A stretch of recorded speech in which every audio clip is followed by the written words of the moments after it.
Hello. If anybody's watching, please let me know if you can hear me. Hello, Chase. If you're still here, is the mic working?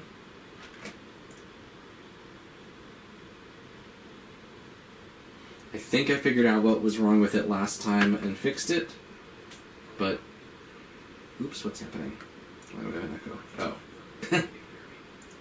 Howdy, Tweetsy. Oops, I forgot I was going to pan the camera up so you couldn't see the mess on the floor. There we go.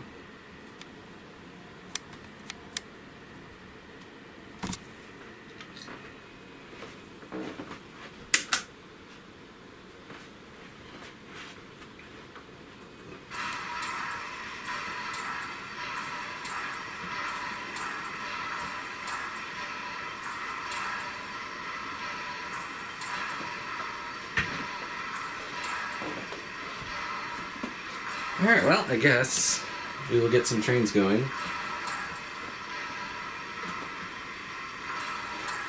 Chase, I think you're like 10 or 15 seconds behind. I just turned the layout on.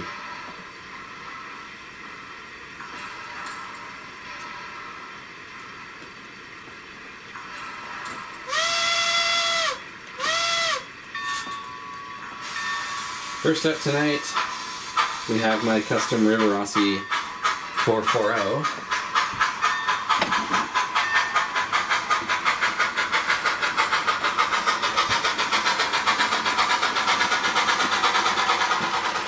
Thank you, Tweetsy. Yeah, Victorian era stuff is so cool. It's rapidly becoming my favorite era. One of these days I want to build a layout that's set in like the 1880s or something. Just so everything can be super ornate Russia iron. Tweetsy, I actually do have a number 1. It is in the works. It is not able to run right now because it needs a decoder installed. But this is going to be number 1. This is a Bachmann New Tooling 440, which the camera is not focusing on. There we go. But yeah, that's going to be number 1.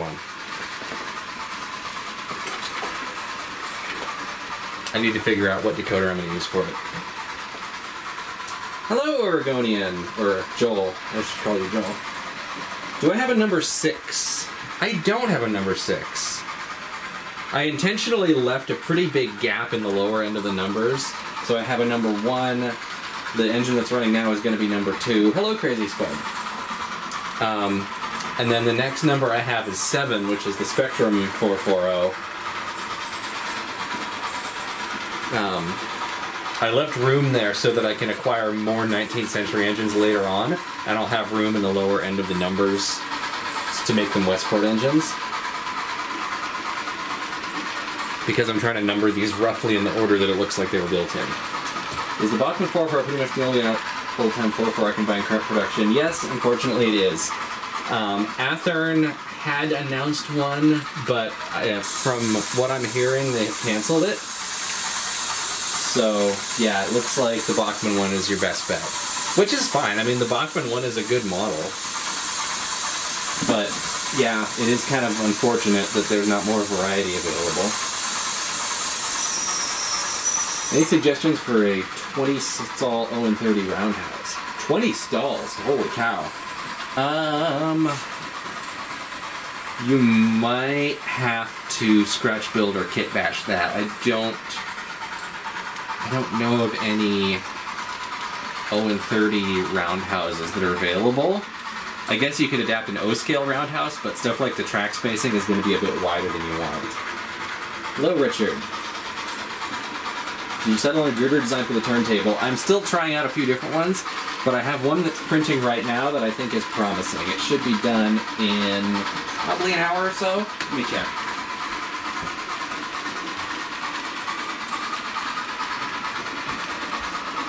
Yeah, I think it's got about an hour left on it, so we should be able to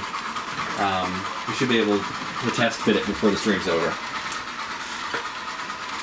Disney gave me an appreciation. Yeah, the Disney Parks engines do look really cool. I think they went a little garish on the colors for some of them, but it is Disney after all, so I mean that's kind of to be expected.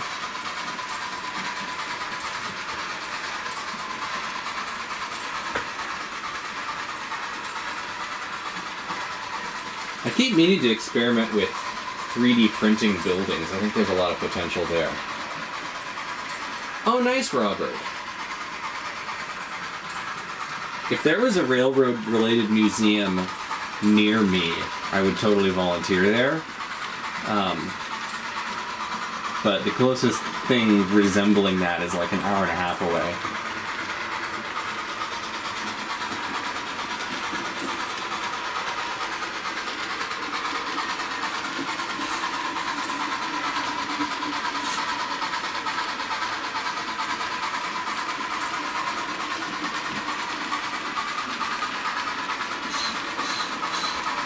The thing I'm thinking with 3D printing is there are a lot of limitations to what you can do with filament printing because, yeah, as you said, Joel, cleaning and sanding isn't fun. So the reason I'm thinking about using it for buildings is because, like, the sort of uneven texture that you get could be used to represent some building materials. Like, wood grain, for instance, or bricks. Like if you print a brick wall laying flat, then I think the end result will actually look pretty much like a brick wall once it's painted, and you shouldn't have to do a whole lot of sanding.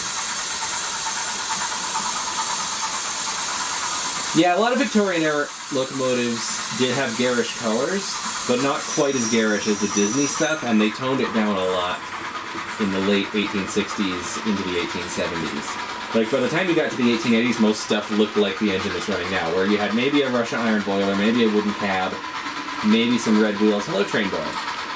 But you didn't have, like, the super bright red and like, paintings on all the domes and stuff, like you did in the 1860s. AHM 080, is that the Indiana Harbor Belt one? The really chunky one with the booster on the tender truck? That's a neat engine.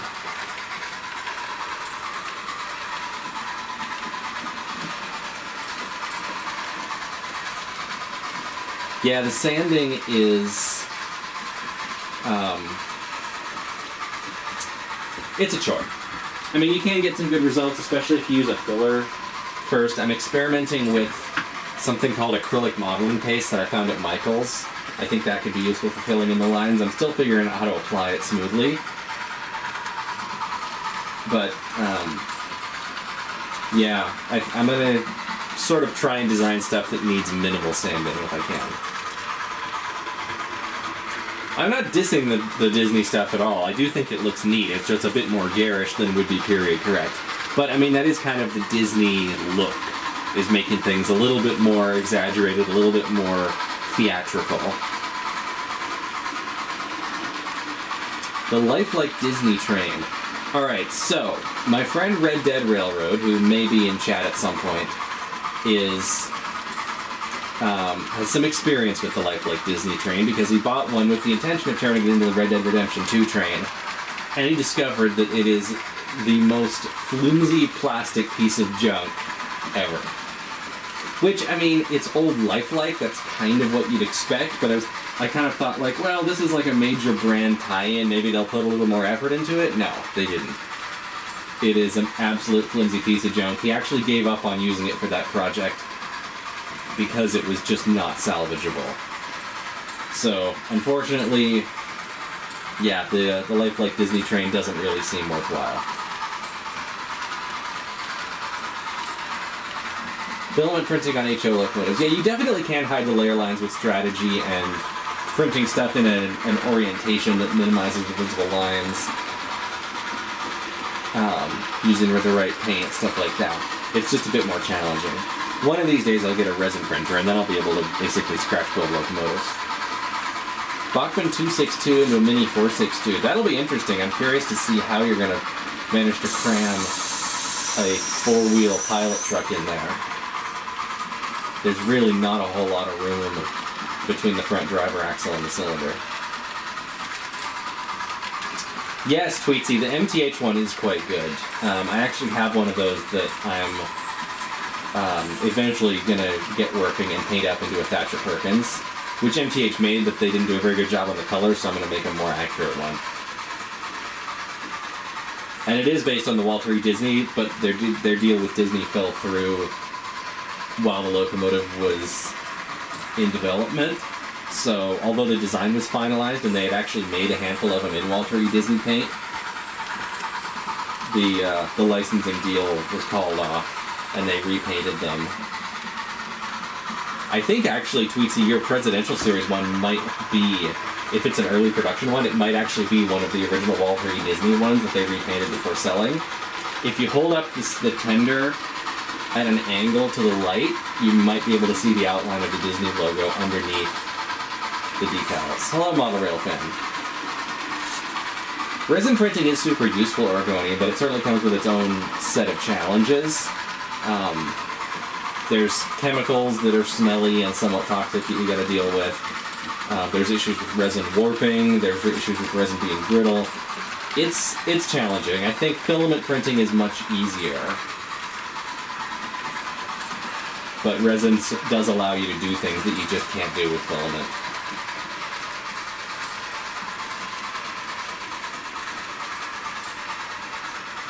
Oh, Tweetsy, excellent. So it is one of the Walter E. Disney ones.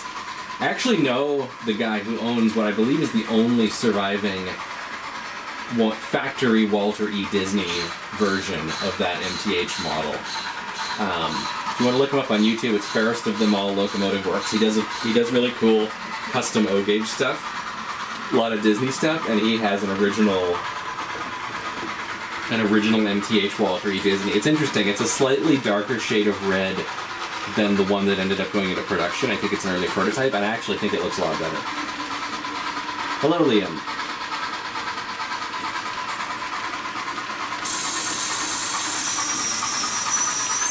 Hopefully if Peter's in the chat later on, he can give us some insights on resin printing, because he got one recently and has been doing some really cool stuff with it.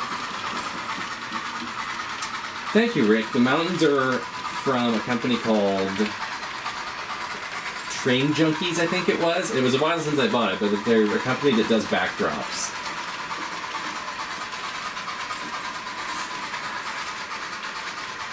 Oh, you're in the wrong account. What? Which one were you? Oh yeah, Bachmann did do a Walt Disney set with their 440, the old tooling 440 at some point. I think that's probably the one you're talking about. Let me look at the, Oh, it won't let me copy and paste it. But I remember Bachmann, I know they did a Carolwood Pacific set with their 440 dressed up as the Lily Bell. Oh, you were Cinderhound. Well, welcome regardless. Hold on, I'm gonna text Peter and move this thing.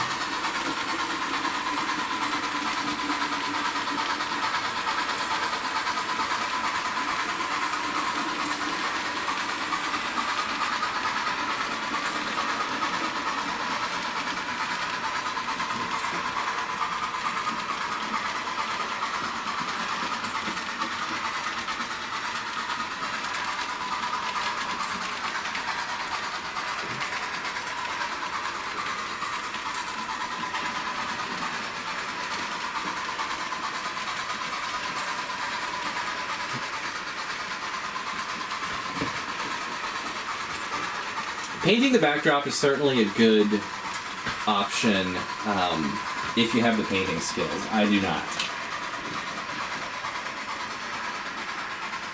But if you can paint, or you know somebody who's willing to do it for you, yeah, painted backdrops can be gorgeous.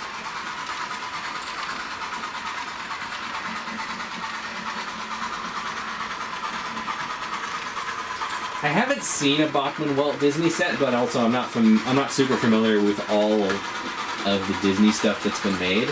I've never really been that much of a Disney fan. I just know about their train stuff because it's train stuff. I don't really know a lot of the lore behind it.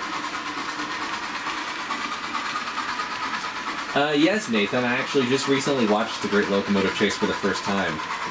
They did a great job on the train scenes. I was really impressed with that. Although it is kind of obvious sometimes that the Inyo and the William Mason play basically every engine. Feels like they could have probably cut the first and last 20 minutes off the movie and not lost a whole lot. There seems like a lot of dialogue and stuff added to pad the runtime. Nobody really cares about. Not that it's badly done, just that you sit down and watch the movie and you're like, okay, when are we getting to the trains? When are we getting to the trains? And 20 minutes later, finally some trains. And then once, as I think a review at the time said, the excitement is over when they abandon the trains. Like, okay, they're off the trains, like the movie might as well be over now. After that, it's just like fist fights and stuff. But yeah, the train part of the movie is really, really well done.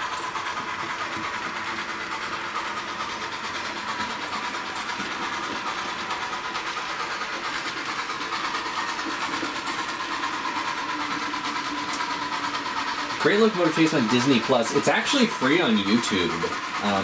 That's how I watched it. It was just posted recently. Somebody who I assume found the license for it, because Disney is pretty strict about that sort of thing. Let me see if it's still up.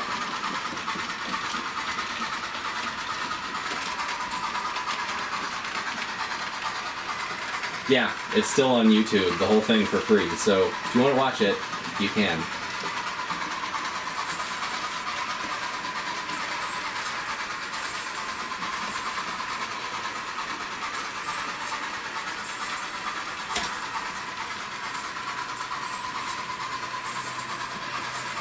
Actually, you know what? I might be able to post the link in chat. Let me see if YouTube will let me do that.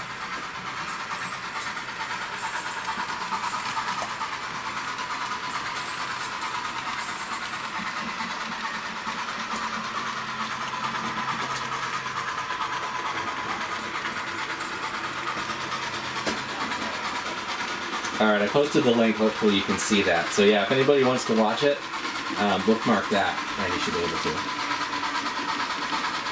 Yeah, it is definitely a retelling of the event first and an action movie second.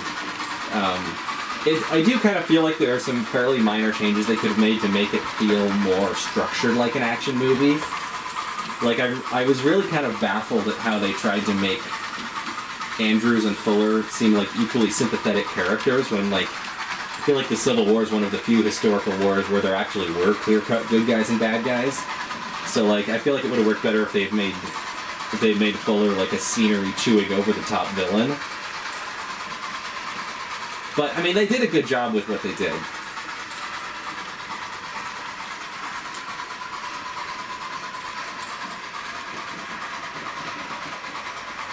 Crazy Spud, I never did a roundhouse because I like being able to see the locomotives even when they're parked. I could definitely fit one if I wanted to. Who's ready for the copyright strike? Yeah, Packard Train. That's why I'm not actually playing it on stream. I got dinged last week just for playing an old Pentrex video on the drive-in theater. So I'm not doing that again. At some point I do want to try and rig up the drive-in so I can play my own videos on it. But for now, it's just turned off because I don't have anything for the DVD player that I can play on there that won't get me dinged for copyright. I thought the Pentrex video would be reasonably safe. Yeah, if they did that, the villain would have won. See, that's the trouble with the Great Locomotive Chase, is that it is kind of a downer ending, and I think that's probably why they did what they did. But, I mean, realistically, there's no way to make that a happy ending. It's just...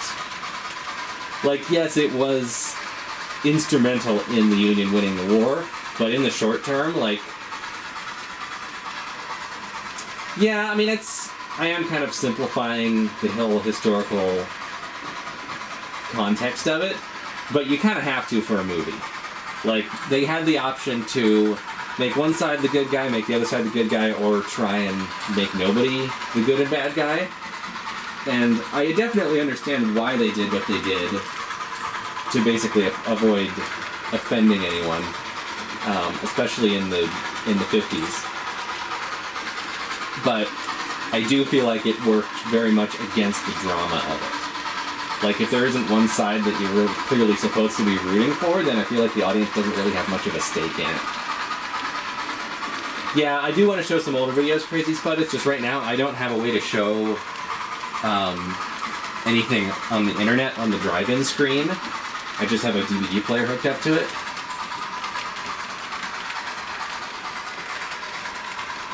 Yeah, I guess Disney doesn't really need a happy ending, but it does feel like they kind of tried to force a happy ending by having them shake hands, which as far as I know didn't happen in real life. and it just kind of feels out of left field and doesn't, like, I don't know. It feels like they were trying really hard to make a dynamic happen between the two characters that just didn't really work. Like, ignoring the historical context for a second, there are ways where you can have a movie where, like, you're not sure who you're supposed to be rooting for. The way that they did it, for me, didn't really land. Yeah, I mean, I can see. I don't necessarily think Disney cared about offending people, but they wanted to draw in the biggest audience possible. So I feel like if word went around that, like, oh, they made the Union or the Confederates look really bad, then, like, I don't know. I feel like in the 50s it was much more acceptable to, like, still be, I don't want to say allied with the Confederates, but, like, to feel loyal to them.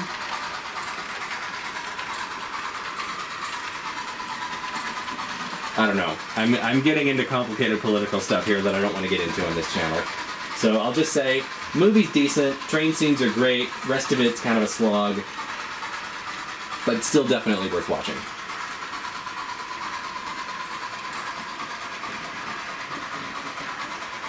Like, I'm glad I sat through the whole thing once, but when I go back to rewatch it, I'll probably just skip to the train stuff. Yeah, Nathan, I think I've gone about as deep as I want to go into it on this channel.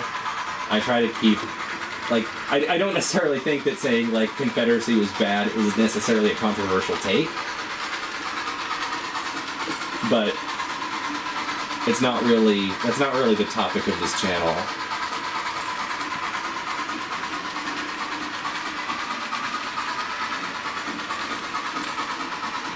I try and keep things as much on topic of trains as possible. Yeah, exactly. There's enough politics in the news.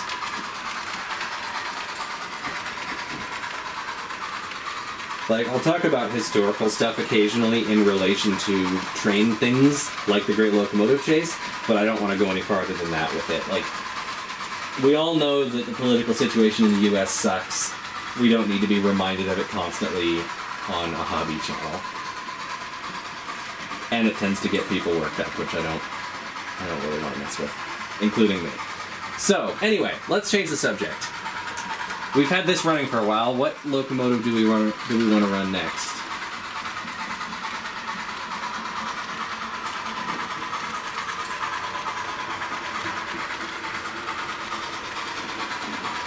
Unstoppable. Oh, God.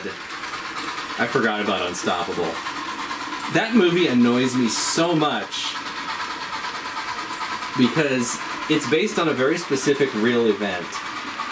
And the real event was already dramatic enough, but then they had to add all this random action movie crap to it that just made it made it seem like a made-up event even though it wasn't, and it just completely ruins the immersion if you know anything at all about trains. Like the whole bit in the middle where they like try to drop the guy onto the train from a helicopter, and then the engine turns over and explodes. It just, like, they didn't... There was the real Crazy 8 incident was already exciting enough. They didn't have to add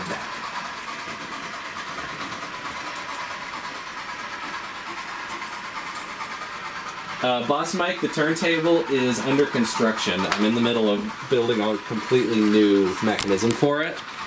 Right now, it just has the rotating part. I can actually demo it for you if you want. Hold on.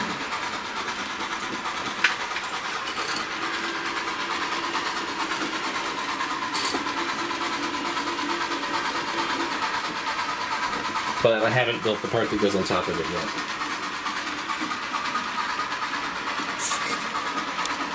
Oh, also, almost forgot, speaking of the turntable, I've also added these little lights on the end bumper of each stall.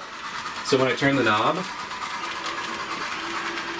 it'll tell you which stall it's turned to, and then the idea is that the turntable will then turn to that stall.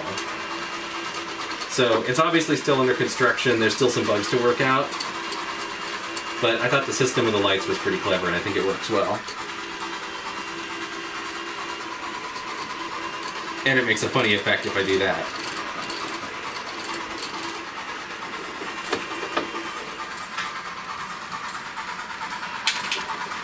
I've got it all wired up, but I don't have the actual casing for it yet, so right now it's just kind of loose spaghetti. But it is functional loose spaghetti. Thank you, Nathan. Yeah, it's a work in progress for sure. Hopefully by next week's stream, it'll be more or less together and working. But I've got a rotary switch, so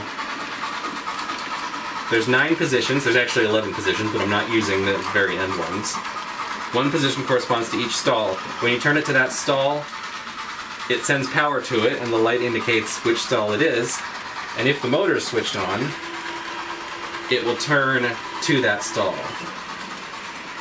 Oops. And something has gone wrong. Oh, it's because I was touching it. Touching the wires seems to cause an issue. What is happening? Uh-oh. Okay, I think,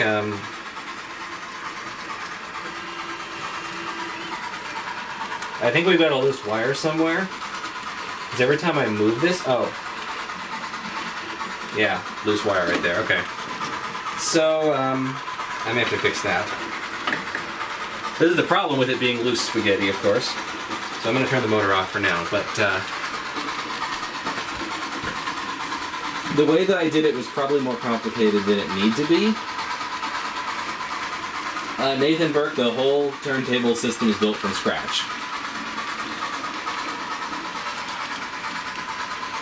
I will definitely make a video on it. Opinion on Keep Alives? I think any engine that can fit a Keep Alive should have one.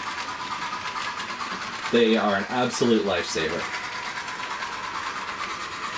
Any buildings over the turntable leads? Probably not. I like being able to see the parked locomotives.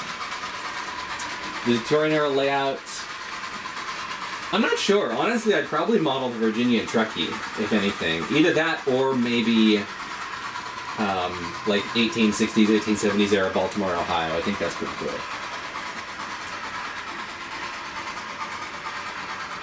Thanks, Nathan. Yeah, it'll be much more impressive when it's done, but it's definitely coming together.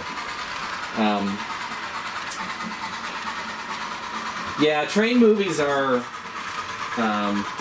they can be very frustrating. Very few of them frustrate me as much as the Lone Ranger does, but that's a whole other discussion. Also, I'm seeing a lot of requests to run number 12, so we're going to do that.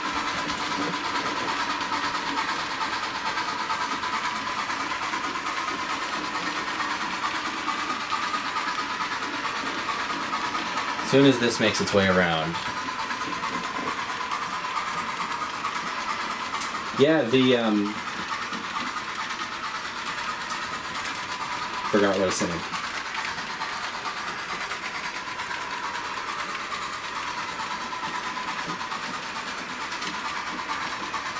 Oh, I forgot they made Lego sets for that.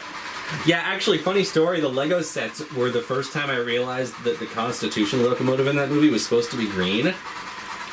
The color grading on it is so desaturated, and so, like, the whole thing is, like, matrix green, that you can't even really tell, like, what color the engines are supposed to be. Even the blue and red on the Jupiter is barely visible. 12 is this 460 model rail fan. We'll run the 440 in a bit.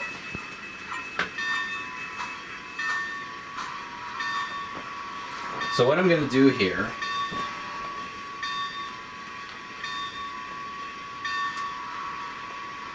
actually, how is this going to work? See, this is where it would be really useful to have the turntable. Because we've got 12 parked behind here. Let's see if I can figure out a way to do this without picking anything up. I think what we're going to have to do is cheat and make use of the fact the layout's a loop and just run it all the way around. And then we'll run 18 all the way around as well.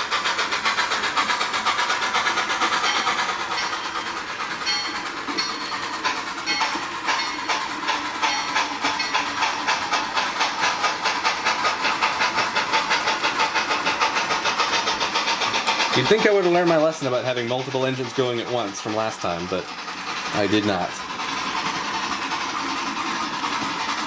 So Chase, another funny story, the Lone Ranger Jupiter is supposedly based on the MTH O-Gauge Premier Jupiter, which in turn is based on MTH's tooling from the New York Central 999. So, in a way, the Lone Ranger Jupiter is actually 999. Not really, but like, it's like a few steps removed from it. It's closer to the 999 than it is to the real Jupiter.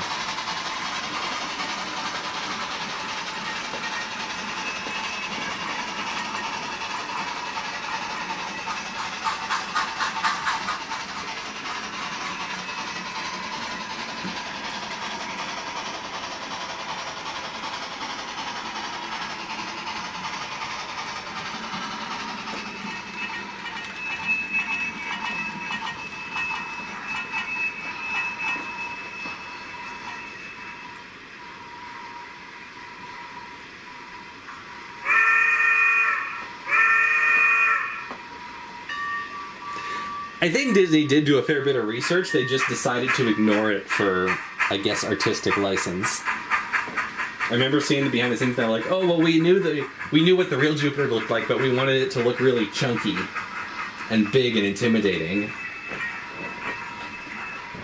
They didn't specifically say in the behind the scenes video that they used the MTH model as their inspiration, but I've been told by somebody who knows somebody who knows somebody who worked on the movie that that was the story. I cannot confirm if it's true or not. Is it even worth watching? I don't know. Do you have 2.5 hours to waste? I would say the train chase at the end is worth watching. Just so you can go, wow, what a silly train chase. The entire movie is a pretty major slog to sit through. Like, if you thought The Great Locomotive Chase was a slog, The Lone Ranger's worse. Yeah, I mean, it's hard to make the Jupiter look intimidating. It's too charming of an engine.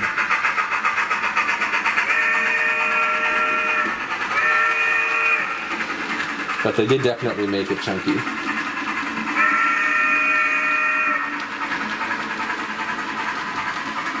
I wouldn't say the train scenes are good, although the final chase is kind of an achievement in, like, live-action cartoon physics, if nothing else. It's kind of like... If anything, it reminds me of, like, the Fast and Furious movies, where stuff just happens and physics doesn't matter.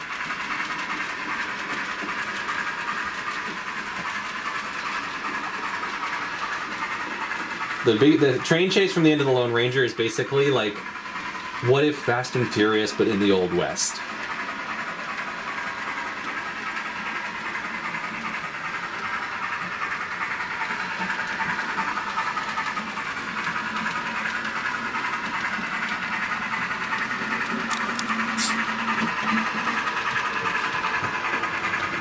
Yeah, it's kind of Michael Bay.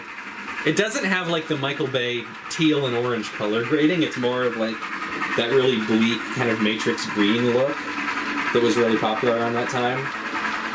But in every other respect, yeah, it's that, and there's not really a whole lot of explosions.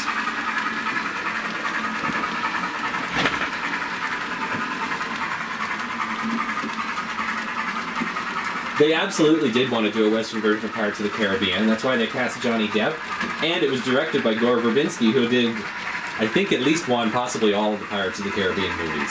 So they were very much trying to replicate the success of Pirates of the Caribbean in a Western setting. The problem was... Okay, opinion time. If they were going to have Johnny Depp in the movie, he should have been the Ranger, not Tonto. I think that would have worked a lot better. That's my hot take on the Lone Ranger, is... Now, I'm like... Obviously, they didn't have to have Johnny Depp. They could have just cast somebody else. But if they had to shoehorn him into the movie somewhere, he should have been the Ranger. Because the guy they got to play the Ranger, Armie Hammer, just had... He just didn't have, like... the cool factor to carry that role. He didn't have the charisma. Anytime he tried to like say one of the cool lines, it just fell completely flat. And he turned out to be a really weird and kind of creepy guy in real life too, so just all around not a good choice.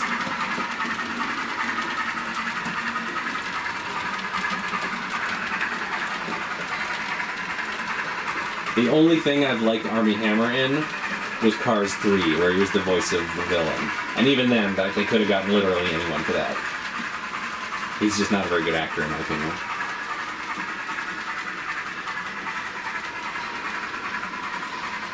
Yeah, like, if they had actually succeeded in doing a Western with the same sort of mood as Pirates of the Caribbean, I think it would have been awesome. Like, Pirates of the Caribbean is a load of fun. At least the first couple of them are. Before they started to just be self-plagiarizing sequels. Yeah, Tweetsy, Armie Hammer was Sterling in Cars. Or not Sterling. Jackson Storm. No, Sterling was Nathan Fillion, I think. I'll have to look that up. Yeah, he was good in Rango. Rango, I believe, if I'm not mistaken, was also directed by Gore Verbinski. But, like, yeah, Rango was honestly closer to being what the Lone Ranger should have been than the Lone Ranger was. Hello, Strasbourg.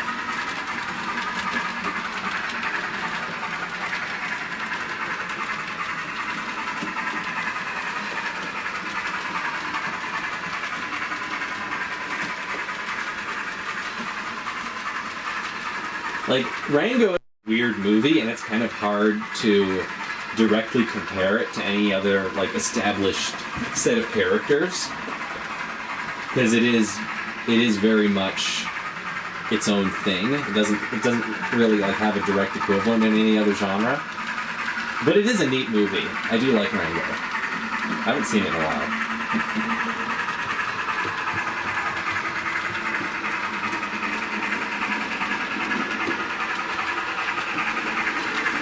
Oh, well, it was Gore Verbinski. Okay, so yeah.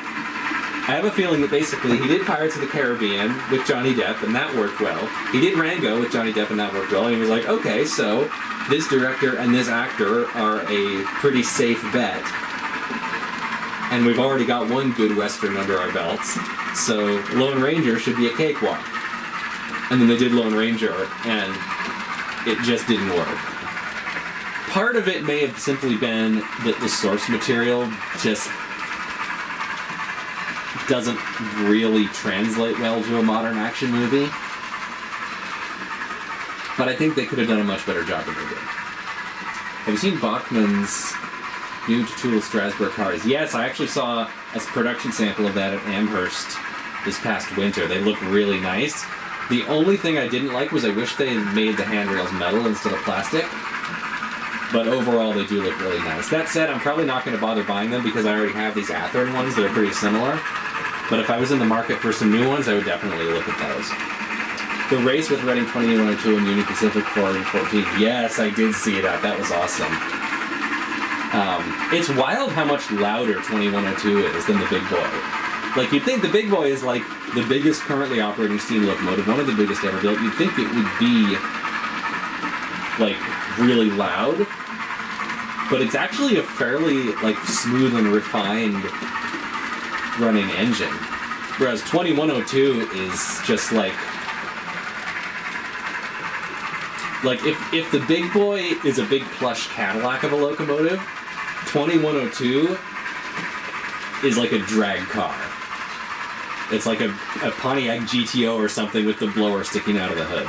It is loud. Yeah, the Lone Ranger could be Western Batman if done right. I feel like it's less of an issue with Batman because he's got the whole outfit, but I feel like the Lone Ranger's mask was one of those things that seemed like it fit the vibe when the original show was on. But nowadays it's just like, he's wearing a mask, that looks goofy. How's he expect any of that to disguise him? Monorail fan, I believe Bachman Strasbourg cars are new tooling. I believe they're completely new. They do still make the old-time passenger car ones, but the new Strasbourg ones are much more detailed and they're longer.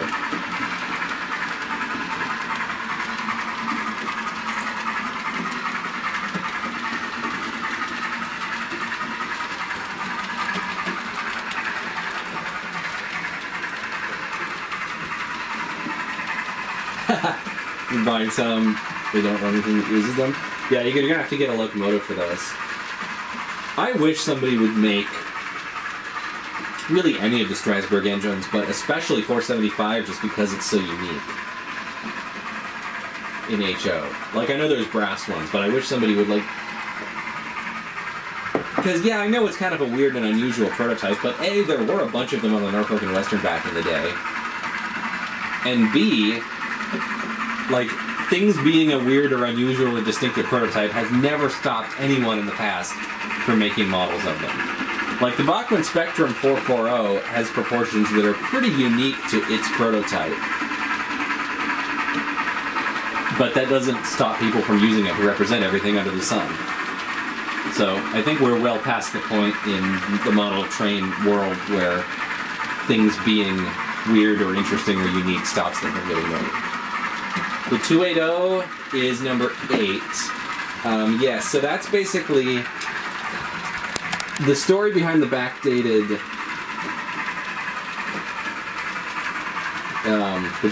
look on this.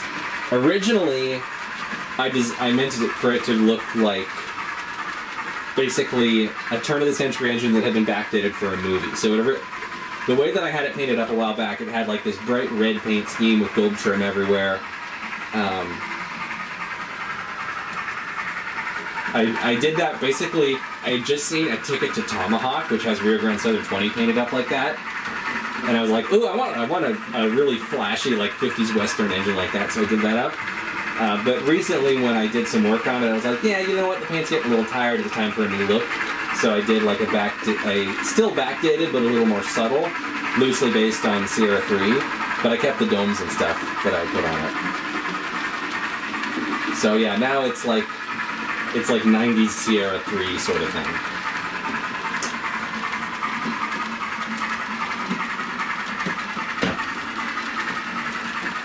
Yeah, Nevada Northern 40 would be awesome. I'm such a fan of that engine. I hope they finish the rebuild soon. Nevada Northern 40 is honestly one of the prettiest post-turn-of-the-century engines out there, in my opinion. Hello, Atlantic Pancakes. I have seen some people try to make Nevada Northern 40 out of a Bachmann Spectrum 10-wheeler. I actually did some detail work on one for a customer. And it looks passable, but the drivers just aren't big enough and it doesn't have the wacky valve gear. Like, if you look at 40's valve gear, it's really interesting. It's not, like, I think it's technically Baker, but it's a weird version of Baker that I haven't seen on anything else.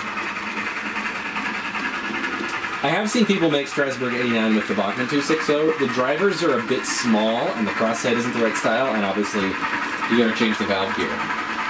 But I have seen people make some passable ones. I've also seen people do it with an IHC mogul, which the drivers are about the right size, but the boiler's a little bit too large.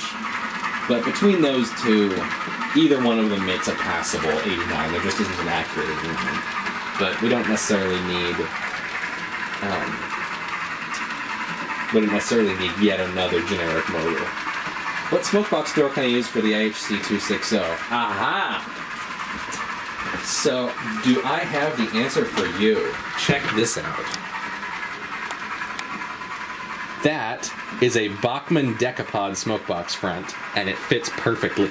I had to file it just a little bit to get it to fit in there, but the diameter is perfect. It looks really good on there. They made versions with both the high and center headlight, and I think it really complements the look of the engine. So if you wanted to make an IHC mogul look better, ignore the fact this one, the tender's taken apart, but I think the Bachmann Decapod front end looks really good. The other thing that I'm pretty sure fits is the front end from the Mantua Prairie, the later version with the plastic boiler. I'm pretty sure the smokebox front from that will fit, but it's not a very good looking smokebox front, so I would only use it if you're really desperate. But yeah, definitely look at the Bachmann Decapod one. I think you can order just the smokebox front from the Bachmann Parts Department.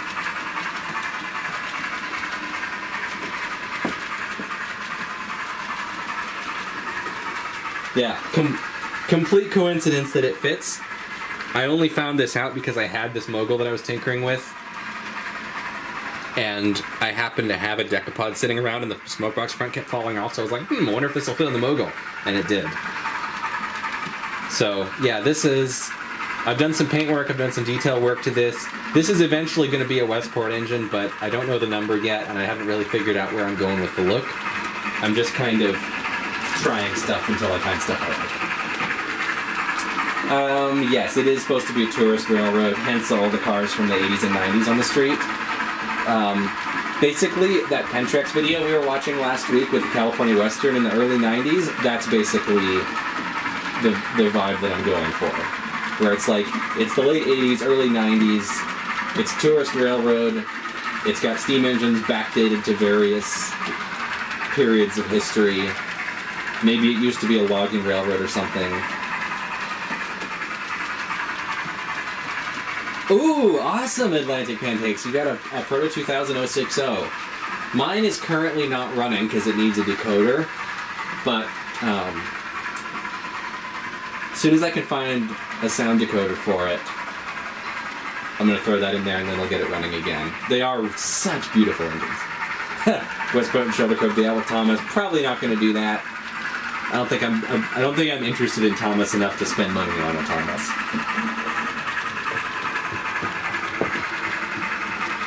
Yeah, Boston and Maine cab would look really good. That would actually get it pretty close to a Boston and Maine Mogul. Lionel's O-Gauge Mogul. I think there's a legacy version, but it was originally a TMCC engine. That is based on a Boston Maine prototype, and it looks very similar. Actually, I think I have it. Hold on.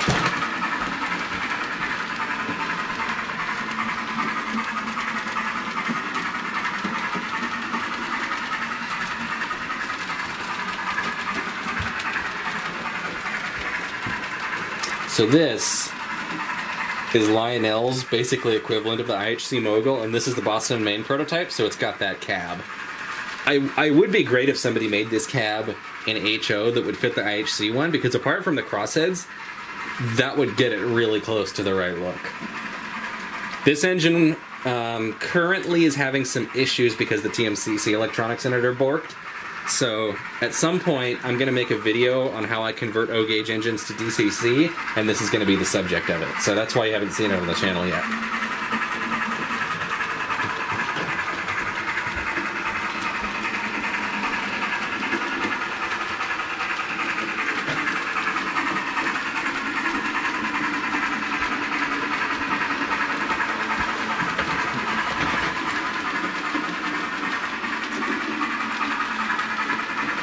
Okay, good. They do have the Decapod smoke box jar. All right, yeah, definitely get a couple of those and see what you think. They do take a little bit of filing to fit, but not very much.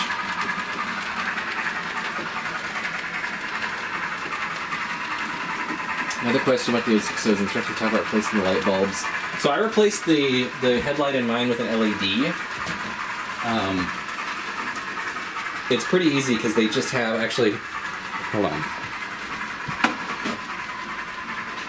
Let me zoom in so you can see this in the light, hopefully.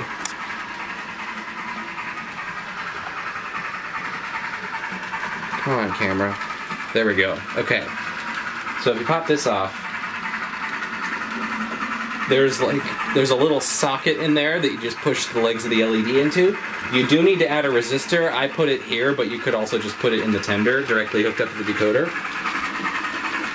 But then there's just like a piece of clear plastic that goes up in the headlight, so the exact shape of the LED doesn't really matter.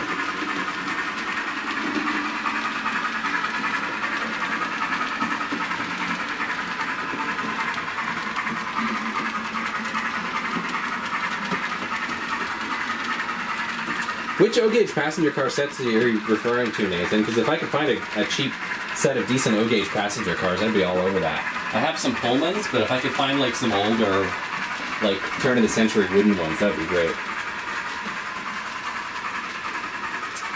How to remove the body of the Decapod? I wish I could help you, Model Railfan, but I have no idea. I actually ended up selling mine because it wasn't running right and I couldn't figure out how to get the body off. And I got tired of messing with it. This is Mexican food. Yeah, there you go. That is one thing that I really miss from the West Coast was good Mexican food. It's hard to find the same quality here. I think just probably because we're geographically farther away from Mexico. That's the only explanation I can think of, but there's some okay Mexican food here, but nothing like the kind of authentic stuff that we got on the West Coast. I do miss that.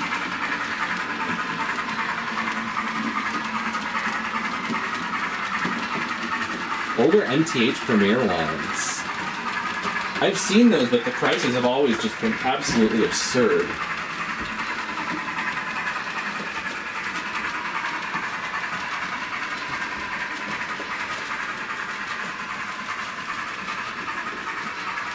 Sorry, Chase. I think I must have missed a message. What about the 262?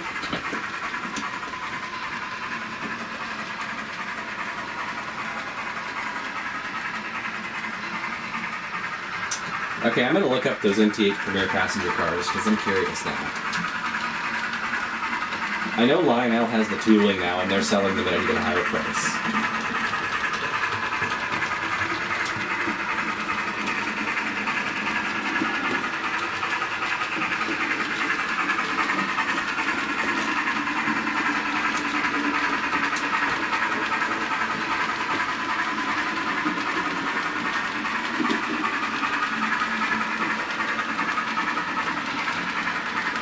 There's a set of 3 for about $400. It's not as much as retail price, but that's still a lot for 3 cars, although they are the Empire State Express ones. That would be pretty awesome to have if I could get some of those to match my 999. Oh, the red one I built. Yeah, that didn't last very long. That was one of my early kit bashes, and it just barely held together long enough to finish the video. That weird wiring that I did between the engine and tender was a pretty bad idea.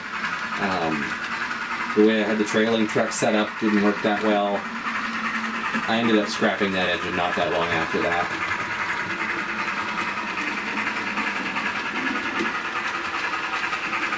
It's one of the reasons I wanted to build the Mantua one, because I wanted a proper crate. I'm going to get a Lionel General. If I can find a good price on one, maybe. I've seen a couple of them in person, and they are very much a toy train.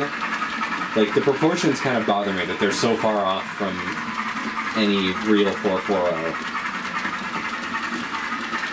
Set of 5 70-foot Norfolk and Western ones for $245. Dang. Is that on eBay? Where did you find those?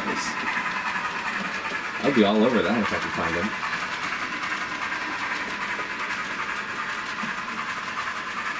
Oh, wait, 70-foot? I don't think those are the wooden ones.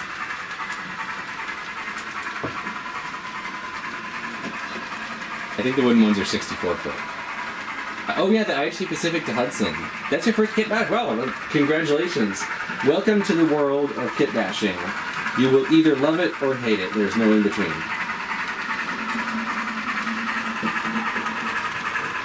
But that one should be fairly simple.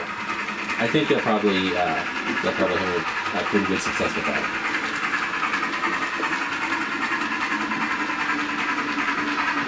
The Marks William Crooks. I don't think I've seen that one. Yeah, the new 440 is just the same chassis as the old one, but with a new shell on it. I don't love it. It's very cartoony. Like, if you want just like a cartoony toy train, I guess it's fine. But I like the old General better, and my opinion is mixed on the old General. So the new one doesn't really seem like that good of an idea. At least it's cheap. I mean, it'll be a fine starter train set engine, I guess. What was I about to look up? Oh yeah, the Marks William Crooks.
Alright, well, the camera was apparently running on battery when I thought it was plugged in. That's why it died.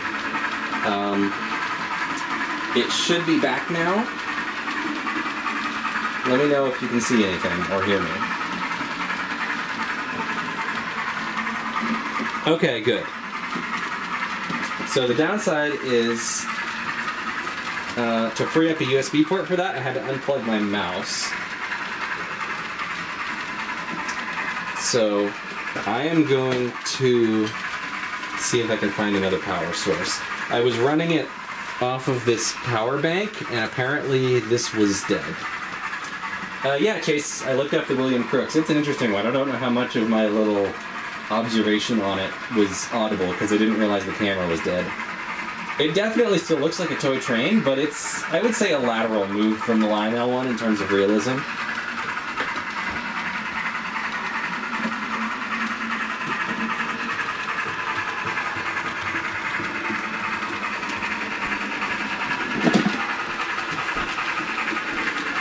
Let's see if my backup power bank has some juice in it. Okay, so we're good.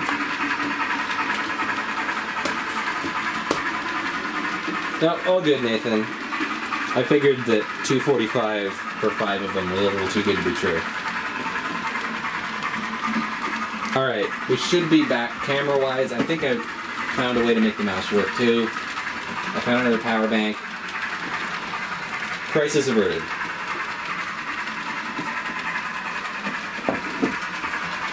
Oh yeah, okay, the camera must have died before I looked up the William Crooks. Alright, so. As vintage toy trains go, I think it looks pretty cool. I don't think it looks all that realistic, like the Lionel one. I'm not sure which one is further off. They're kind of... The proportions on each one are kind of off in opposite directions. Like the Lionel one has the drivers way forward and a huge cab. The Marx one has the drivers pretty realistically spaced, but a tiny cab.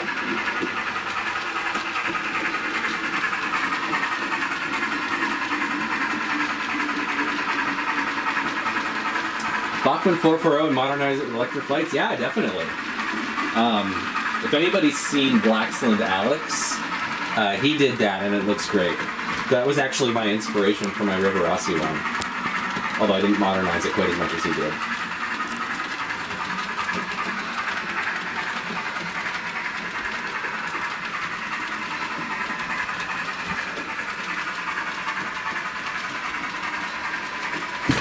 Oh, multiple product listing. I hate it when they do that. Makes it really hard to sort by price.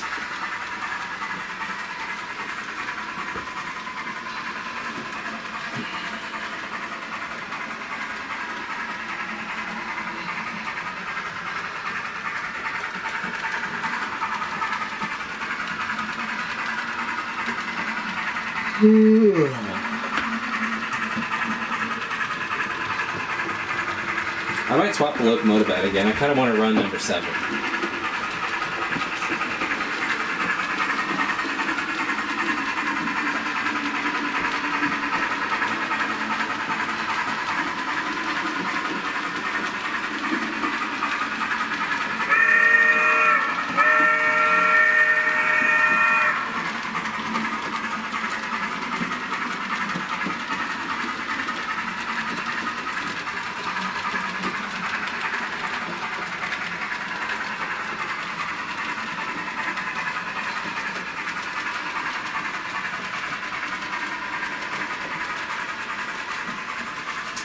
Crazy Spud, honestly, the Bachmann examples of all 3 of those wheel arrangements are pretty decent.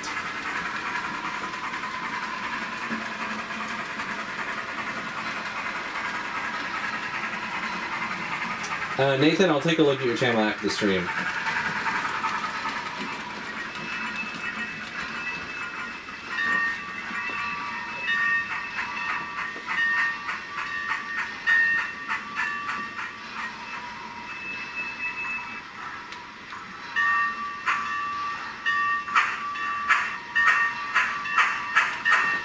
Actually, I gotta turn this to power up the track that number 7 is on.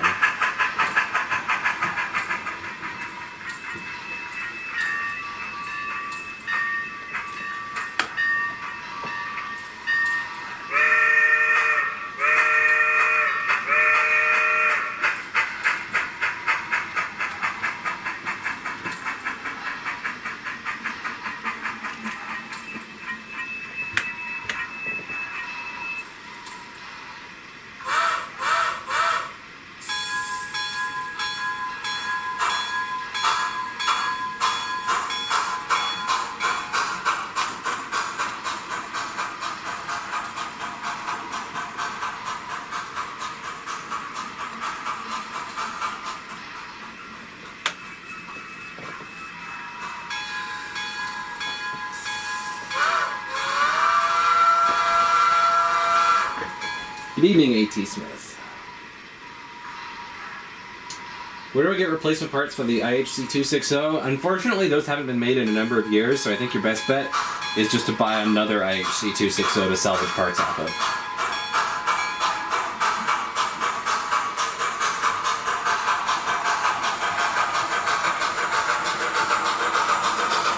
Choosing a channel name to fit in with the growing number of model train channels. That's always a challenge. That's actually why I changed my name, because this channel used to just be called Michael Ramsey. I changed it to Red Oak Trains so that it would come up when people search for trains. Because Michael Ramsey is just a name, that could be anything. But if it has trains in the title, I feel like it's easier for people to find. And Red Oak was the name of one of my old layouts, so I've sort of just made that the brand. Yeah, I would say try to have trains or railroad or something in your channel name so people can find it easily. I have no idea if that's good advice, but it's what I did. If you can come up with a distinctive name for your own fictional railroad, if that's the way you want to go, use that as the channel name. And try to make it short. I didn't name the channel Westport and Shelter Cove because it's kind of too long. And the only other thing is double check that whatever name you use hasn't already been used by somebody else. Like, I thought about just doing Michael's Trains, but there's already a Michael's Trains, and you don't want to be confused with another channel, because that'll make it harder for people to find you.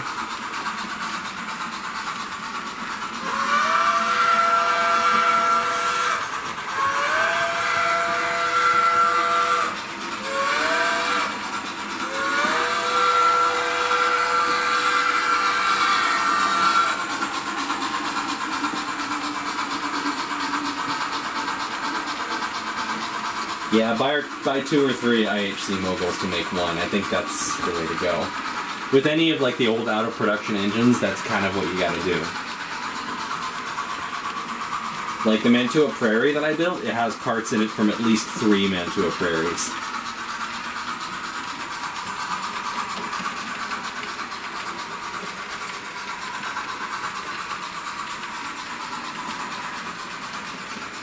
Yeah, Narrow Gauge Net would be a good name for a channel. I'd subscribe to that. Thank you, Tweetsy. Yeah, I'm super pleased with how number 7 came out.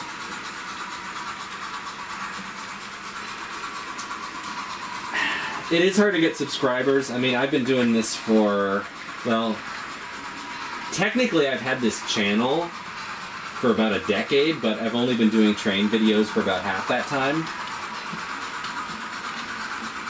But, I mean, I haven't really done a whole lot of promotion. People just find it organically. But I'm at about 5,000 subscribers right now, which is a lot for me, but not a lot compared to, like, the big YouTubers. And I'm fine with that. I feel like it's less responsibility having a fairly small fan base. And I like the chat moving slow enough that I can read it and recognize the names. Like, if I was, like, one of those super popular streamers who gets, like, thousands of people watching every stream, there's no way that I'd be able to keep up with the chat. So I like it's like almost being a musician playing a small venue, where you can be more up close and personal with your audience. Tweetsy, before I did trains on this channel, it was RC car stuff. I was always doing trains in the background, but I guess I didn't really think that people would be interested in it on YouTube. So and my other hobby was RC cars, so I just did that on the channel. Just like building interesting, weird, like Frankenstein cars out of spare parts and junk. But then once I started posting train videos in quarantine, then I discovered that people actually really liked that, so I kept doing it, and I kind of phased out the RC car stuff. And at the time I was working at a hobby shop that carried RC cars as well, so I was doing a lot of that stuff. I've dabbled in RC helicopters as well. I've tried to get into airplanes, but I just kept crashing them, so I stuck to helicopters, which are arguably harder to fly, but you don't need as much space, so I got a lot more chances to practice. But the helicopter videos didn't really seem to get a lot of views compared to the train videos, so I kind of stopped doing those as well. I was originally going to try and make this kind of like a hobby variety channel with trains and various RC things and scale model building and stuff like that, but it seems like the trains is what people want to see. Yeah, with live streams, you kind of have to have a pretty decent-sized following before you'll get any viewers, because nobody's going to click on a live stream that has no viewers, even if they see it. Hello, Train King. That's why I haven't really done live streams until recently, because I finally had enough regular viewers that I thought people might show up. And even then, like the Railroads Online game streams that I did were only getting like less than 10 people watching at a time. I don't know how many people are watching this stream. I guess I could open it up in the browser and check. Seems like the model train streams get a lot more views than the game streams, probably because there's less competition. Because like there's a lot of people streaming video games. Okay, 17 people watching now.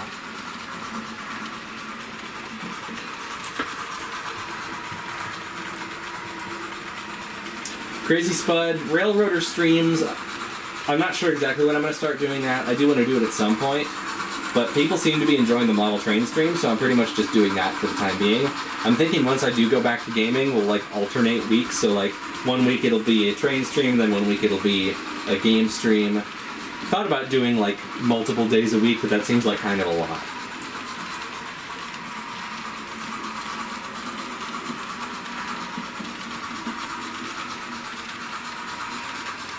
Oh, nice model railgun. Yeah, I'm glad you like the helicopter videos. One of my favorite videos I've ever made on this channel was the water dropping helicopter, and I was so disappointed that almost nobody watched it because I put a lot of time and work into that one, and it's still one of the most fun projects I've done.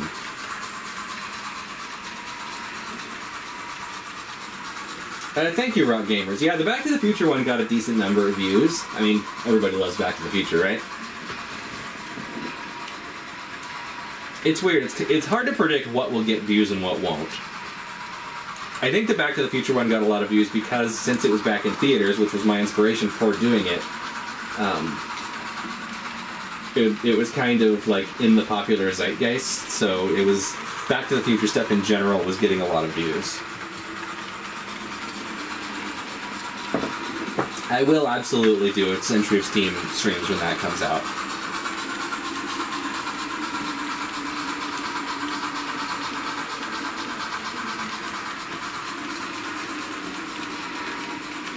Yes, Nathan, I actually made several helicopter videos. If you scroll back a couple years in my videos, you'll find them. I did one with a working scale firefighting helicopter where it dropped water. I did one review that I had to take down later because it had copyrighted music in it. I'm trying to remember what else I did with helicopters. I did a few different videos. I did a custom scale Huey that I built. And of course, like a year after I made that, a ready-to-fly, out-of-the-box scale Huey that looks better than mine became available, so I could have just waited. But it was a fun project, at least.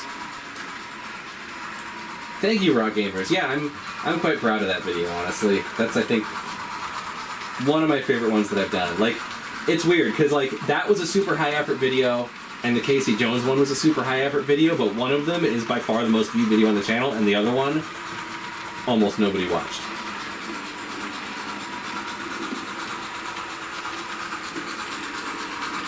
I have thought about getting back into helicopters,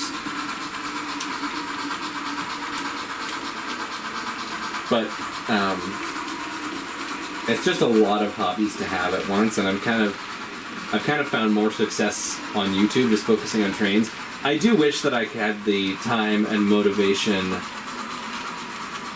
to post like regular full-length videos more regularly. It takes me a long time to make them. Like, the actual work doesn't take a lot of time, but like coming up with the ideas and polishing the script takes a lot of time. And sometimes just waiting for inspiration to strike. Like, I have a whole list of videos that I want to do, but all of them involve starting new projects, and I already have so many projects going that it's kind of overwhelming.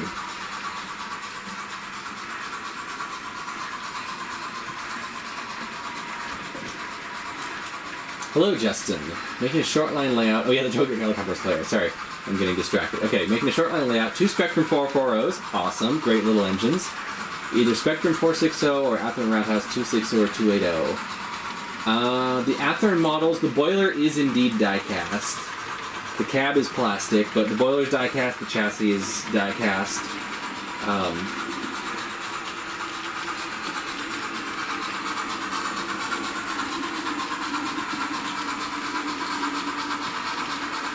Honestly, you can't really go wrong with any of those options. I will say, of the Athearn ones, the 280 is a decent match for a prototype. The 260 is kind of not. Like, there's a few real ones I've found pictures of that are close, but nothing that's an exact match, because they made the 280 first and then just used the boiler on a bunch of different frames. So if you want something that is going to look like it matches a lot of prototypes, go for the 280.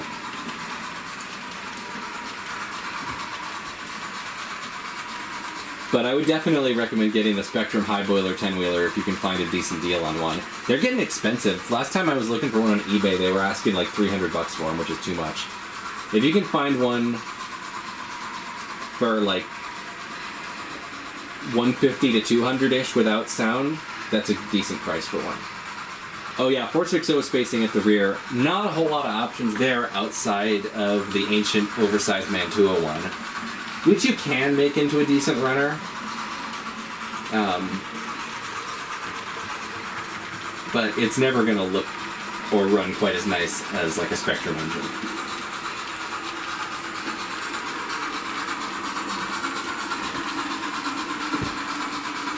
On your channel because I was trying to find a nice high quality HO440. Yeah, so fun fact, that broken one that I bought on eBay, there's a decent amount of parts of that in the one that's running right now. Like, I bought a different boiler from the Bakken Parts Department and a different tender, and I had to replace the motor at one point. But the entire chassis and cab of this engine is that broken one that I found on eBay way back.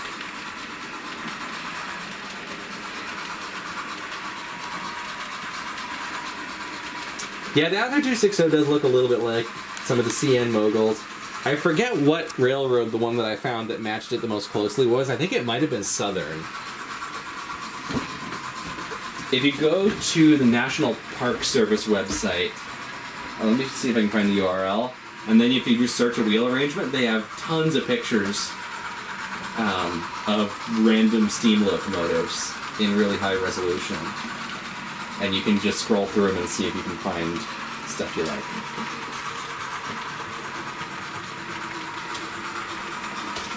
I'll post the link in the chat here. With sound for $250 Canadian, that's a good deal.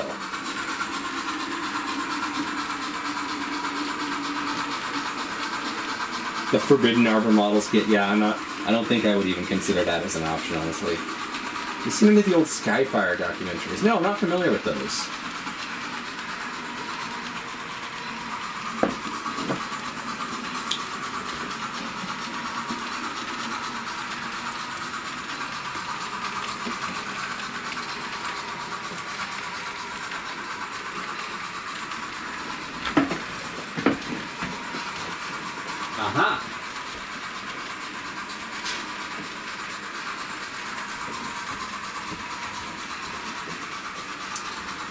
The turntable bridge has finished printing, still attached to the print bed.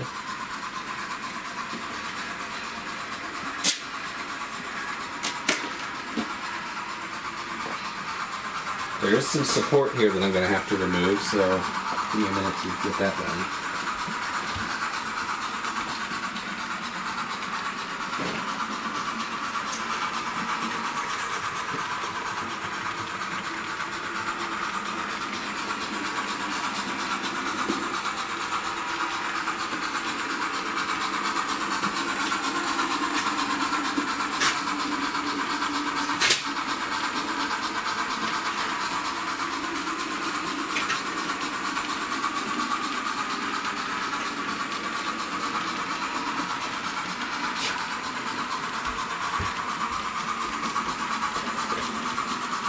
So I'm having some issues. I've noticed this on previous prints too. I'm having issues with it warping like that as it cools.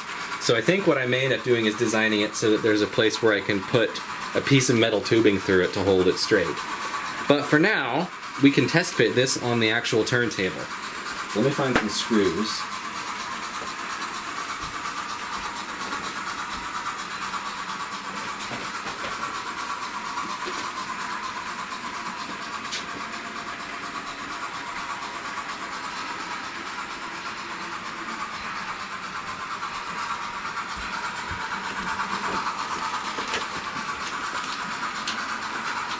Oh, I'm glad you enjoyed the museum video as well. Anytime I'm traveling, usually for family stuff, I always try and find museums wherever I go, especially anything railroad or vehicle related.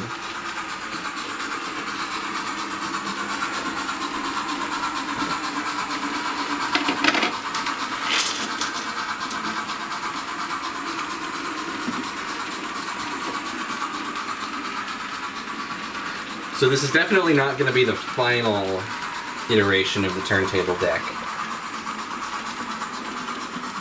but we can at least test it.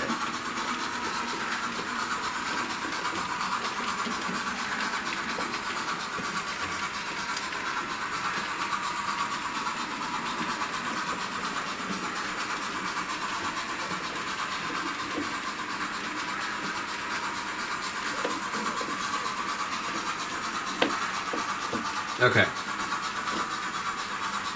So now, if I power this up,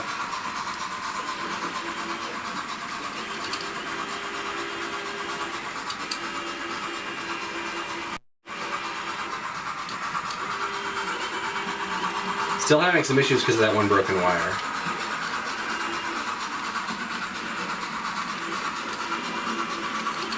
But once I get some stuff repaired and dialed in, I think this will work okay. But yeah, that one wire means that it does that.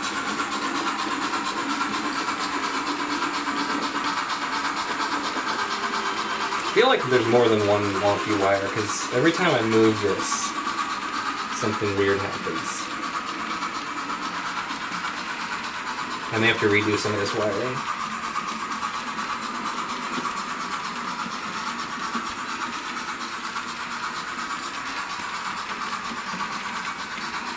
Now I can't even find the one that was broken.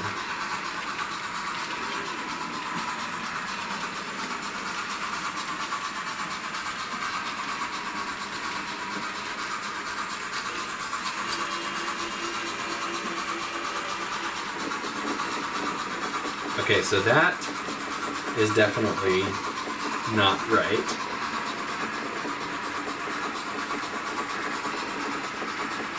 So that's either the first or the last position.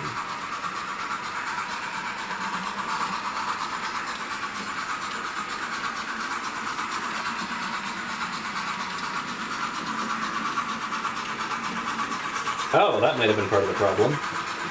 That wire touching something it wasn't supposed to.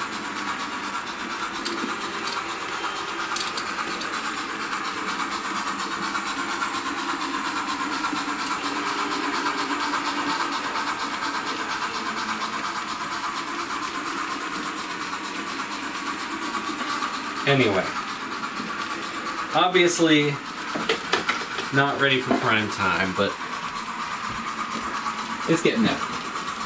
Alright, what did I miss? Oh, thank you, Model Rail fan. I'm glad you enjoyed that. One of these days I'll do a more in-depth video on valve gear.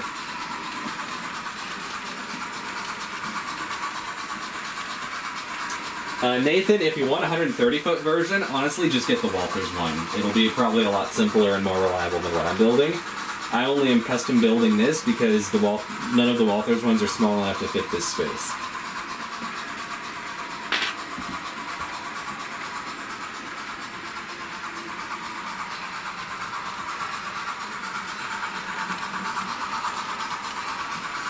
But yeah, the excavator. I feel like, I mean, you have to have, like, construction vehicles at a construction site, right?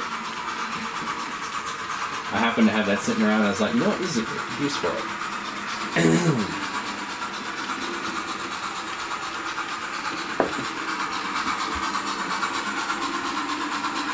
I'm kind of tempted to drag out the soldering iron and try and fix that wire so we can see the turntable actually working as intended.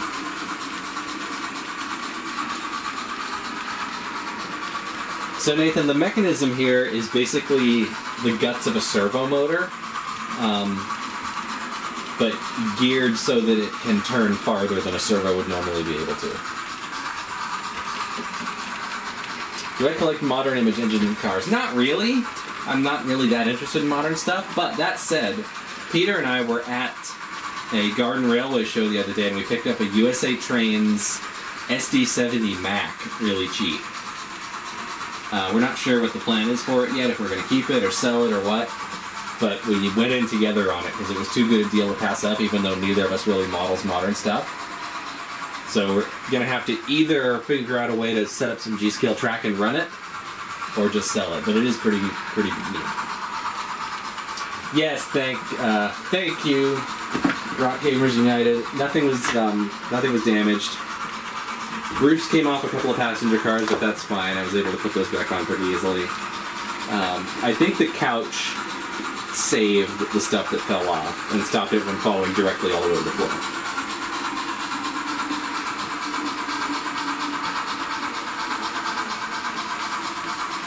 Yeah, the Athearn ones are not super detailed because they are still based on the ancient model die casting tooling. The one thing that really sticks out to me is the lack of sand lines on the boiler. Like, I haven't even bothered to add them on mine. But you can see that they're missing. I did look into using a stepper motor, which is what 3D printers generally use. The problem with stepper motors is that they move in steps, so it wouldn't really have been able to do like the smooth turn that I wanted to do. And also I would have had to learn how to write Arduino code to drive it, although I do want to learn that anyway at some point. So at some point I may end up rebuilding this with a stepper motor, but for now I'm going to try and make the servo work. Bachmann 060 Porter. Those were such neat little engines, and I'm so bummed they discontinued them. I will say, if you're going to actually use one for switching, you probably are going to have to put a Keep Alive in it, because they have a pretty short wheelbase.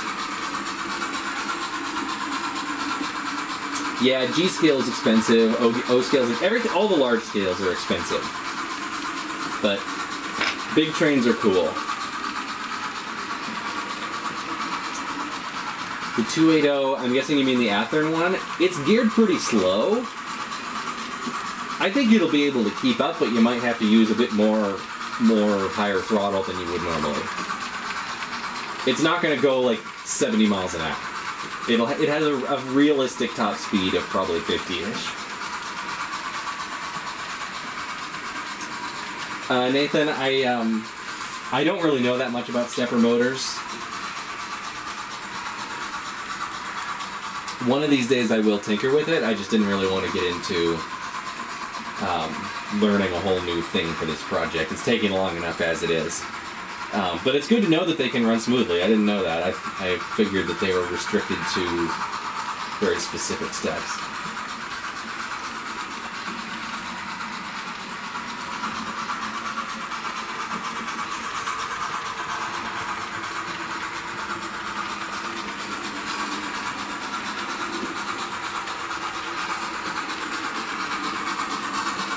The only time I've really messed with stepper motors is just having a 3D printer that uses them, and I don't really know what's going on behind the scenes there or how it does what it does.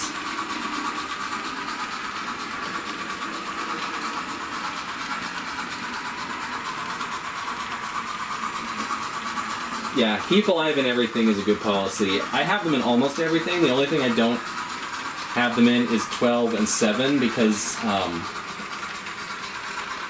the decoders that I'm using in both of those were damaged ones that I salvaged from parts lots that for one reason or another I couldn't get a Keep Alive to work with. So instead I just added tons of pickups on every single axle. Yeah, definitely, those Mantua Prairies are definitely pretty decent looking for their time. I did have to do a little bit to it, but the only thing I actually had to fabricate from scratch was a cab interior. And obviously the tender is from a different model. Oh, and I did add the boiler braces because it didn't have those from the factory. But yeah, other than that, for the time, it's pretty decent looking. I did swap out the leading and trailing truck wheels because they originally had plastic wheels and I wanted metal ones to match the look of the driver, so I found some metal ones. The other thing that really makes it look as good as it does is the paint. Paint makes all the difference. Like, from the factory, most of these were just black on the entire thing. But I did graphite on the smoke box. I did add an aftermarket brass number plate to the front. I did the red on the cab windows and roof. I replaced the bell. I keep saying, oh, I didn't have to add anything to it. Now I keep listing more stuff that I added. Because I keep remembering stuff. But, like, I didn't really add that much. But yeah, I was impressed with how good it looks.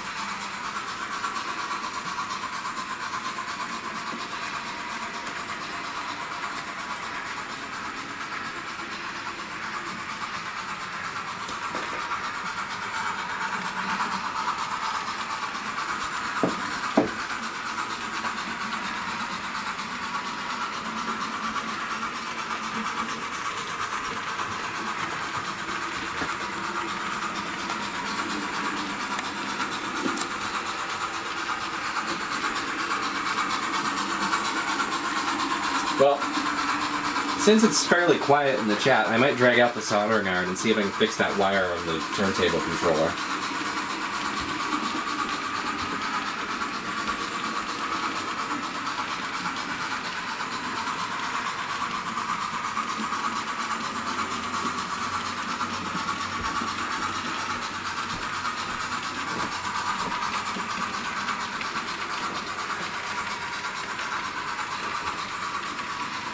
Unfortunately, I will probably have to stop the train, because with the places that the outlets are in this room, the only place to really put the soldering iron and prop it up safely is right here.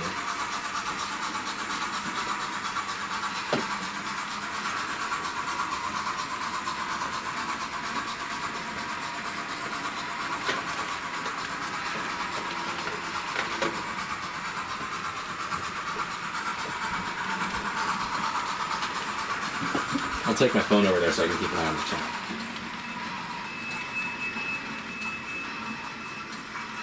Atlas O280s.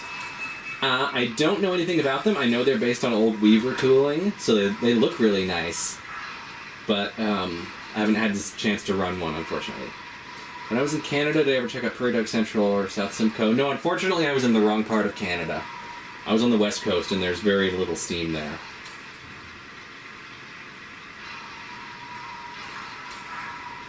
I don't own any Weaver engines. I would like to get one at some point. Maybe one of the 280s, or maybe something else. I'll keep an eye out for them at train shows. Speaking of painting, that airbrush kit. Oh, I'm so glad! Yeah, I'm really glad that worked out well for you. I have been using the heck out of that thing, and it's held up really well. Robert, I've been a member of a few clubs. When I was a kid, I was a member of a G-Scale club that had a public display layout. Actually on Skunk Train property, so it was sort of tied to the Skunk Train. Since then, I've been in a couple clubs. I was a member of a club here for a brief time. And obviously I've been to the Providence Northern a few times, although I'm not technically a member. I feel like I've kind of had my fill of the whole club thing, but I do like going and visiting occasionally. Yeah, I haven't seen them in person, Rock Gamers, but I did definitely take a lot of inspiration for them for the Westport stuff. And from, like, Canadian Pacific engines in general, because obviously I lived in Canada at the time, so I was taking a lot of inspiration from the Canadian Pacific. And to a lesser degree Canadian National, but I like the Canadian Pacific paint scheme more. I really like that maroon that they use. I'm going to put away the rest of these screws.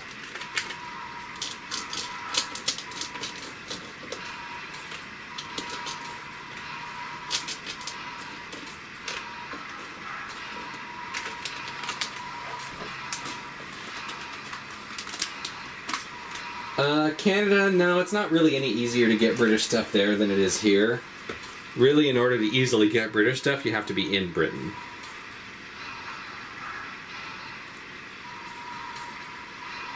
Most of what you get in Canada is the same stuff you get in the US, just with a more likely to find Canadian paint schemes.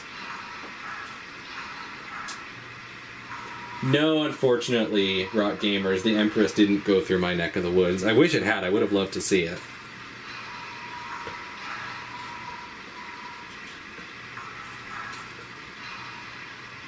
I do have a couple of those Weaver box cars, I just don't have any engines. But yeah, the freight cars are decent. They're pretty light. I might add some weight to it.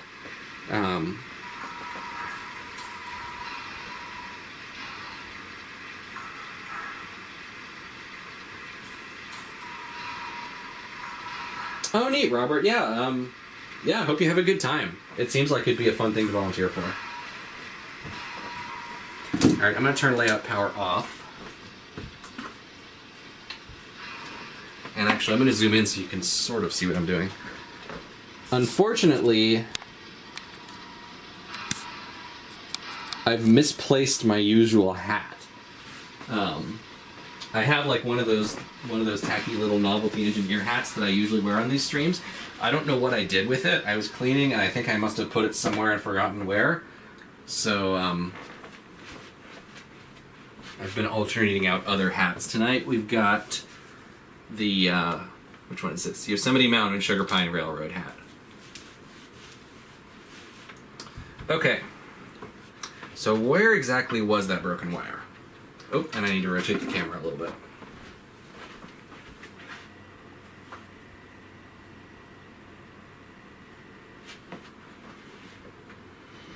Hello, Gilded Rail. Welcome. Shops don't really stock British stuff in North America because there's just not that many people that model it. I think I rotated the camera the wrong way.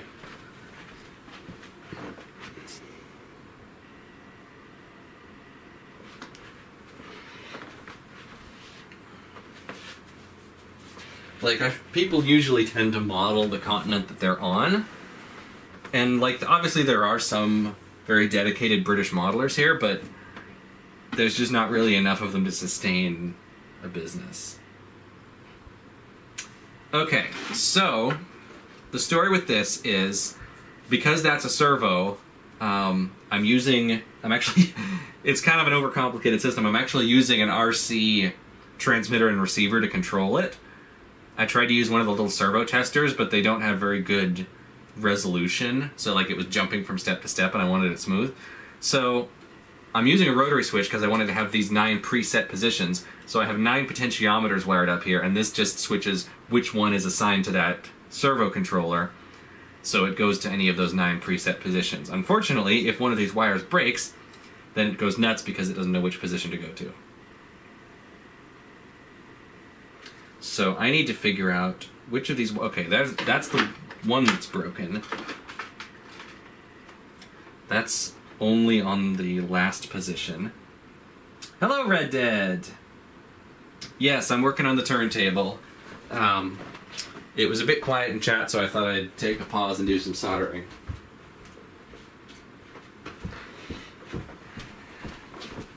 Hopefully, it's just this one wire that needs to be resoldered.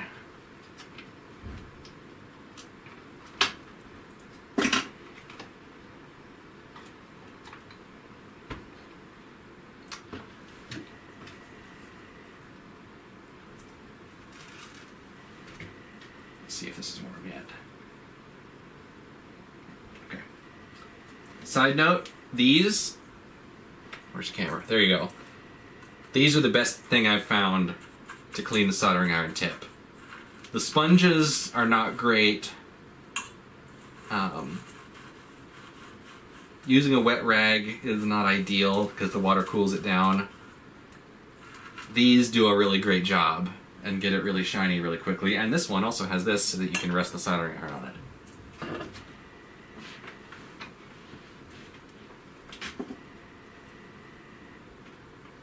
Do I have a go-to source for oil bunkers for tenders? Not really. I just salvage them off of spare oil tenders whenever I can find them. I've been experimenting with 3D printing them. Like the one on 12 is 3D printed, but it took a lot of sanding to get it looking decent.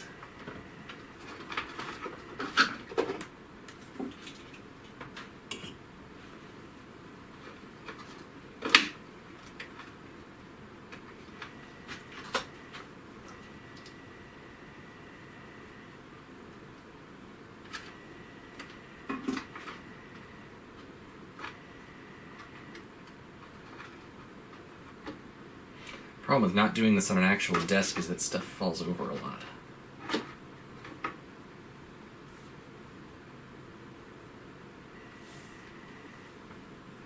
The one thing is you want to use the actual ones designed for soldering, not regular steel wool, because regular steel wool sheds little bits of itself, and this stuff doesn't.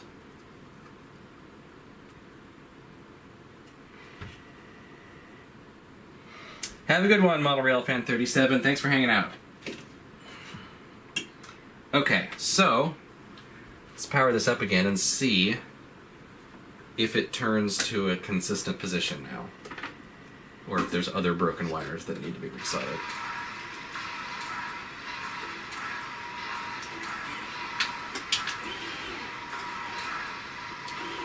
Okay, obviously I need to calibrate this, but so now that we have the deck on it, I can actually see how to calibrate it a bit better.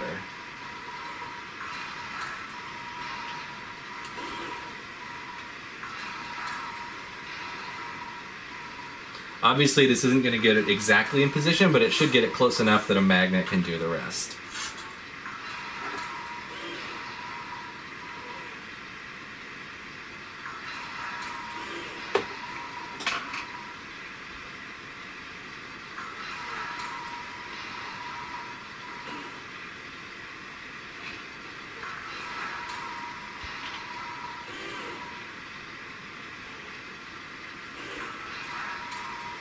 That one's actually just not perfectly. Okay. So now that it's more or less calibrated, if I turn this to any position... Oh, you can't see the turntable. Okay, that makes it a little harder. Hold on.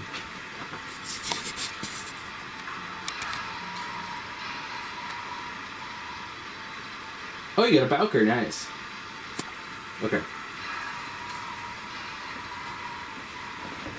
Those Bowkers can be made really pretty, I just wish they weren't so oversized.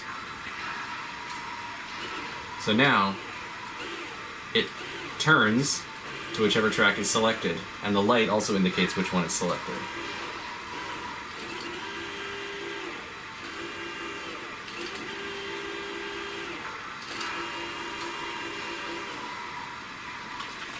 And then there's enough slop in here that the magnet should be able to bring it perfectly into line. Now the real question, how did I do on the height alignment? Because that was pretty much guesswork. And for that, we're gonna have to put a piece of track on it.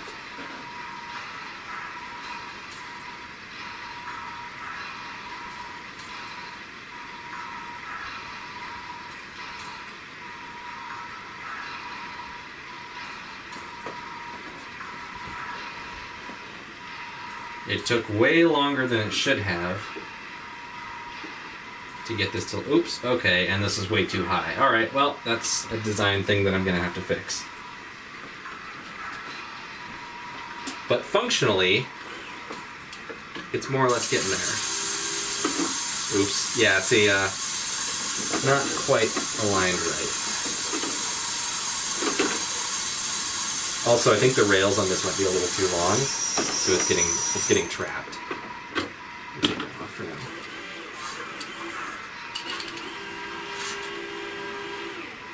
So the other slight issue I'm having with this that I didn't anticipate is with this rotary switch, the contact goes from one metal lug to the next, but there's a slight gap in between, so if I turn it too slowly, like, if it's not getting any input, it defaults to rotating all the way that way. And then it hits the end and gets confused. So I have to turn it quickly, otherwise it'll start turning back before it gets to where it's supposed to be.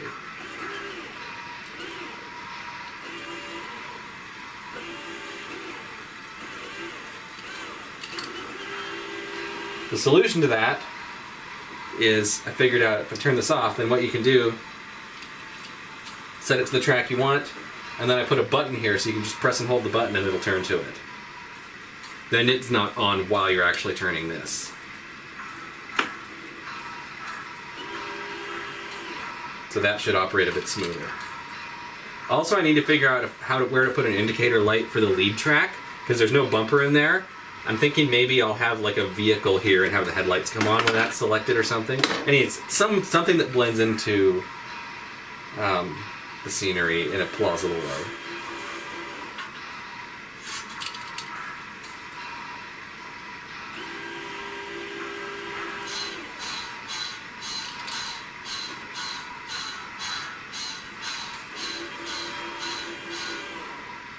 Anyway, that's the turntable, or what I have of it so far. I'm going to set this down here where it won't get bumped and hopefully no more wires will break.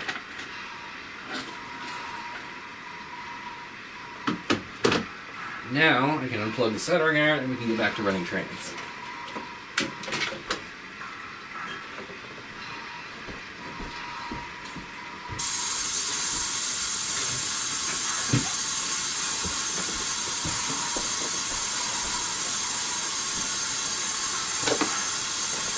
Alright, what have I missed in chat?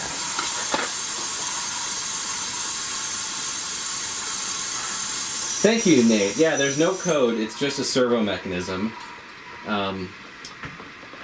It's funny, I modified the servo mechanism to gear it a bit slower, but then it didn't turn far enough, so I had to gear it a bit faster again, so in the end I probably could have just used a regular servo and not made it nearly as complicated as I did.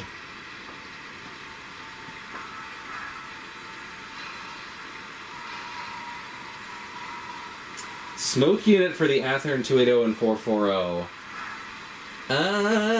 That's gonna be pretty darn challenging.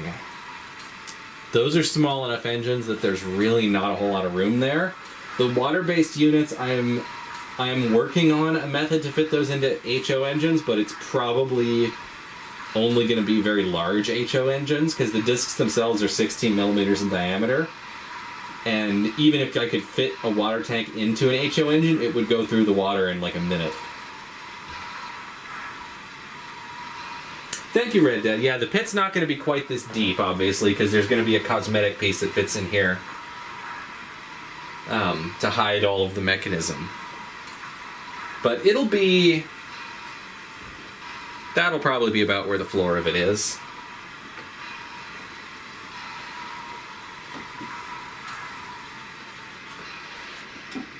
Alright, we can get the train going again now.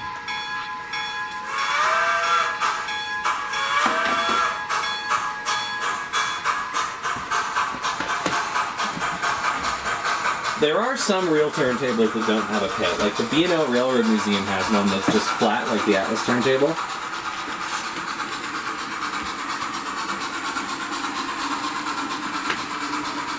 But most of them have a pit of some kind. But yeah, for a smoke unit in an Athearn 280, I think your best bet is probably going to be to find one of those little Sooth ones that fits inside the actual stack.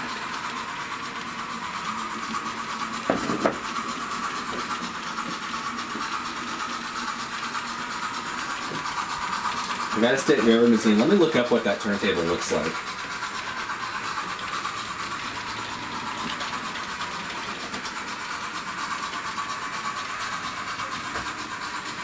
Ooh, I like that. It's got like that all wooden design. That's really interesting. I didn't remember seeing that. That's super cool. Yeah, I'm gonna have to look into that and maybe try to 3D model it. Probably use real wire for that.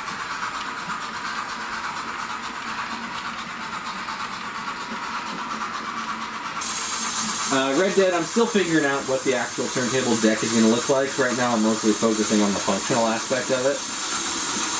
But I would like to make it look fairly old.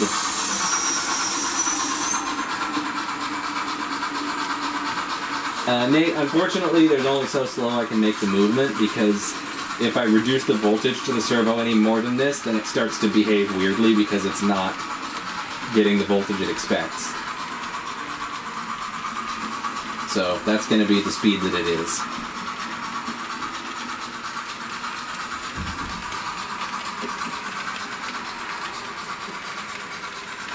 Nathan Burke, yeah, I could certainly take a look at the 3D model. If you want to email me the STL, redopetrains@gmail. I can't guarantee you that I'll use it, but I can always use inspiration.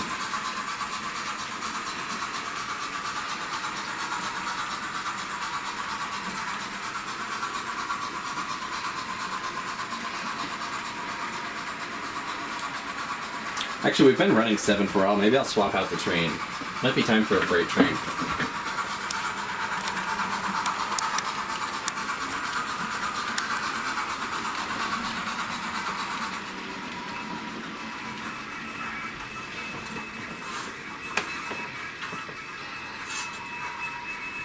I've never gotten the KD delayed coupling thing to work with the magnets very well.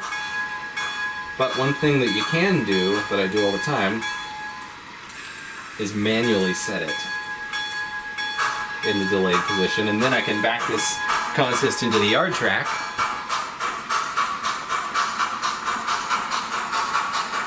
Speed of the table and flip an engine over. Yeah, we'll flip that engine when we get to it. Meanwhile, I'm backing into the yard at like 40 miles an hour. We'll see. If the speed is a functional issue, then I'll figure out something to slow it down, but as it is, if the thing works, I'm happy.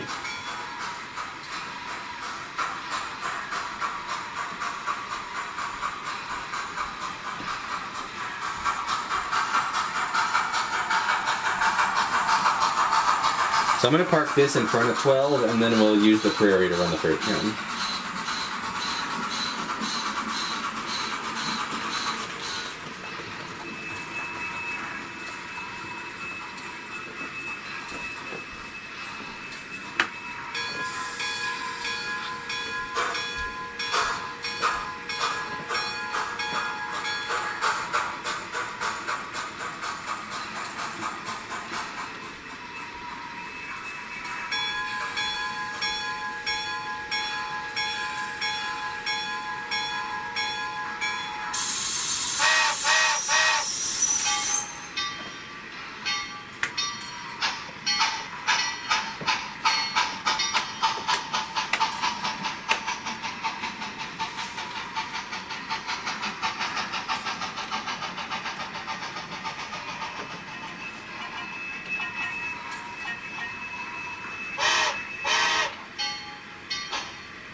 Helicopter blade turntable.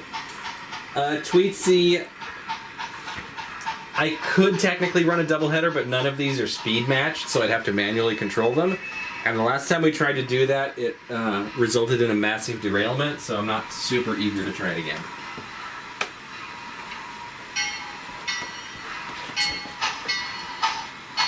Collins, I never had the Royal Hudson because it was just on loan from the hobby shop I work at for the review. So I never actually owned it. It was a cool engine, but I only had it for a couple days. Hello, Tristan.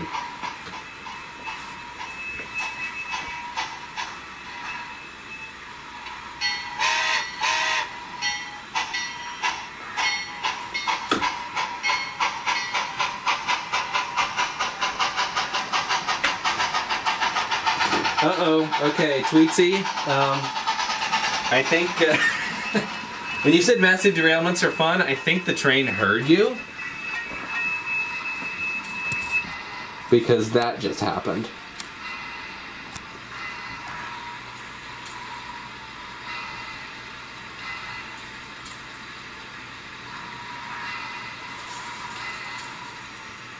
I did see that 440 Red Dead. Oh, the camera I keep adjusting the camera and it keeps turning back because the cord is pulling it. That is Tristan. Does the PN have any tracks that just go like off a cliff?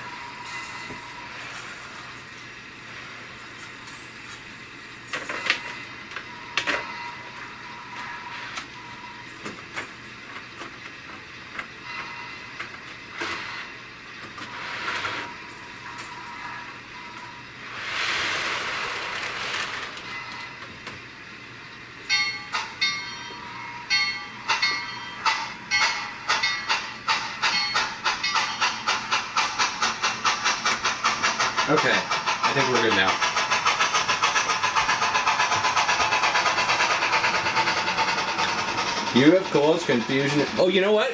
That's a fender bender.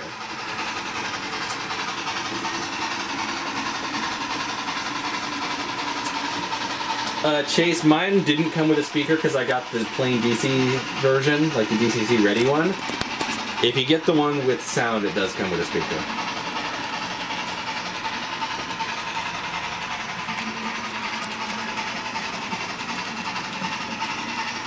Oh, right, the bridge. I forgot about that bridge, yeah. I hope you filmed it. Okay, there's a squeaking noise happening, and I'm not sure where it's coming from.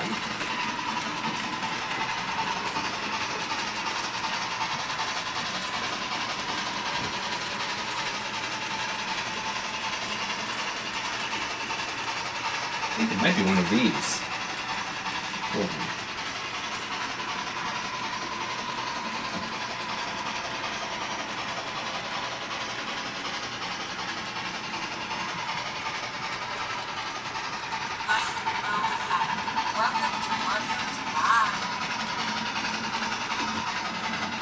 I think it is that.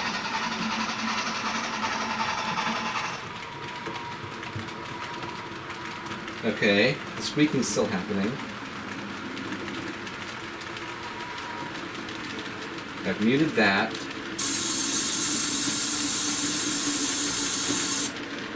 Muted that.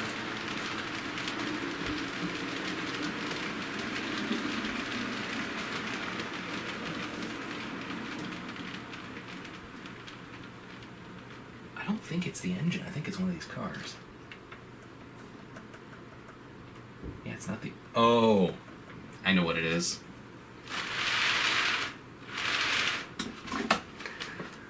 I put lights in this caboose. And the way that I did the pickups was with these KD coupler box springs. I don't know if you can see that, but I bent them so they rub on the back of the wheels to pick up power for the lights. And they squeak. And my locomotive's running away.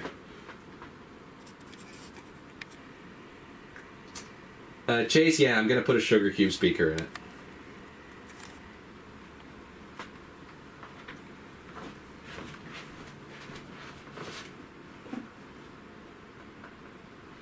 Okay, well the good news is it's not the locomotive. Yeah, self-destruct announcer. Kind of sounds like the Star Trek computer, too.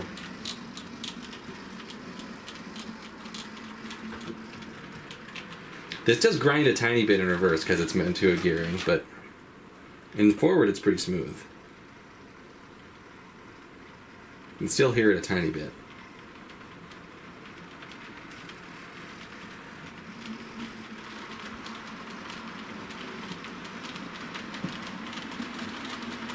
Chase, honestly, a better option than what I'm doing would probably just be to get the speaker from the Bachmann parts department.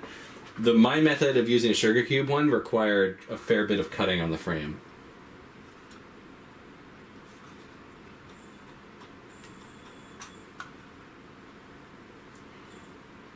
Okay, what I'm going to do for now, it'll stop the lights from working, but I'm just going to bend these contacts away from the wheels a bit so that they won't squeak. Oh, thanks, Nathan. I'll take a look after the stream.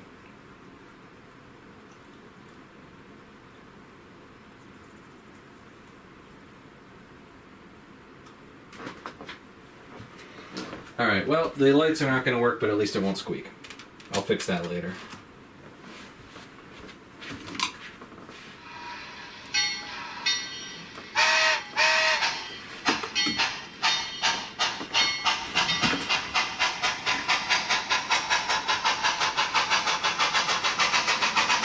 I don't currently own any Broadway Limited engines.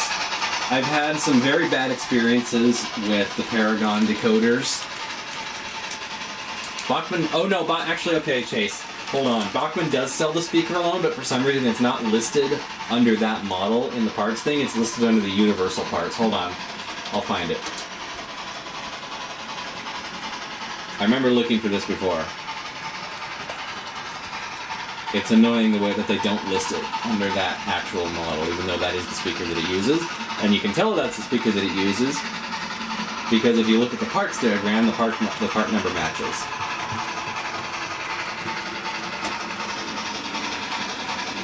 But if you go to HO parts, go down to Universal HO parts, I think it's in here. Page 2, maybe? Yeah, there it is. Speaker 10080 NHO030 Universal. I'll paste the link in the chat. There you go. I'm the real Bachman. There was a guy that for a while would answer questions on the forums as the Bachman. I don't know if he still does that. But at this point, I think I probably know almost as much about some of these Bachman models as their own service department does. I'm reminded of that, was it a tweet or something about the guy who said,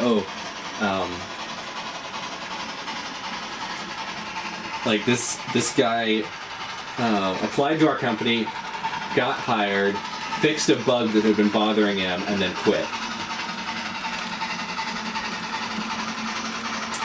Chase, I believe the Alco Mogul uses a different, larger speaker. I think for that one, pretty much any 1-inch speaker should work.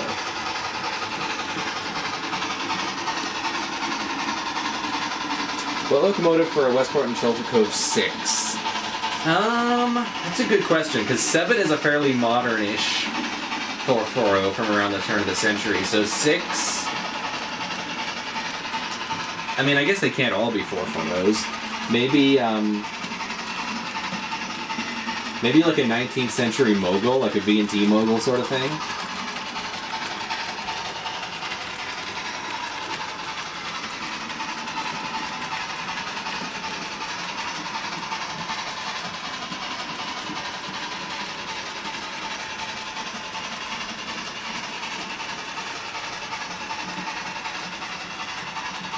Do they still do the Ask the Bachman thing? For some reason I thought the forum shut down, but maybe it's still up. I know they revamped the whole site not that long ago.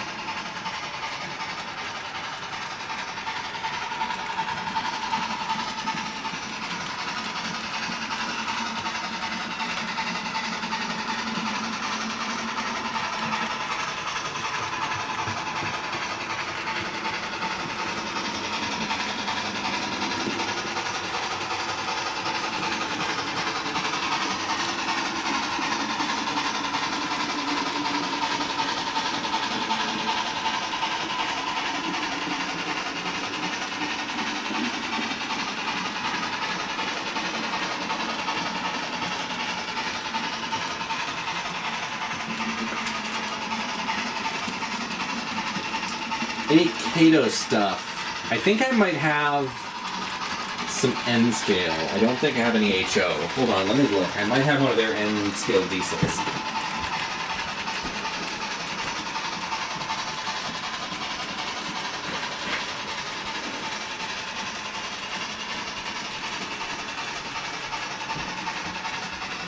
I've got this. N scale F unit. Come on, camera. There we go. Lovely running little unit. I just got to get a layout built for it to run on.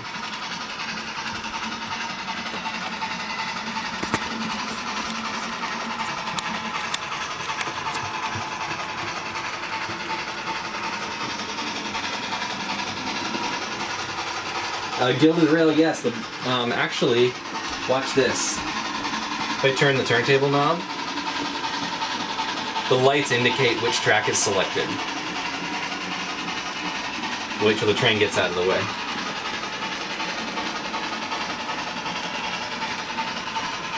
But what you can do, turn it to any given track, and then the turntable will turn to that track when you press the button.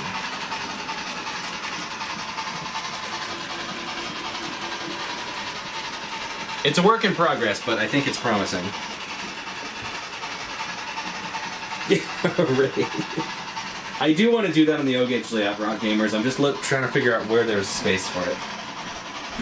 Ooh, actually, you know what? Okay, I gotta try this.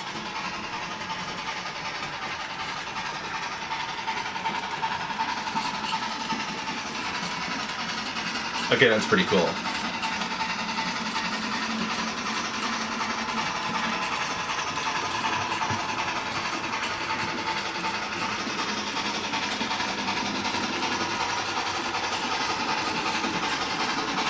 There's like some Close Encounters of the Third Kind stuff going on here.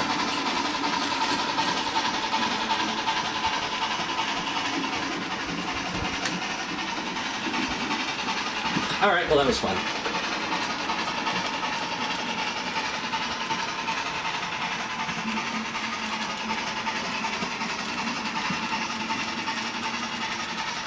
Bachmann speaker to the DC only. Well, you need a decoder, obviously. But the decoder should have a pair of speaker outputs on it, and you can just connect the speaker to that. Good night, Red Dead. Thanks for stopping by. Yeah, pinball machine light.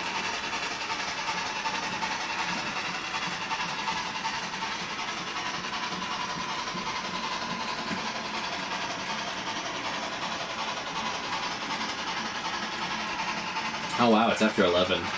Yeah, I'll probably wrap up the stream in the next half hour.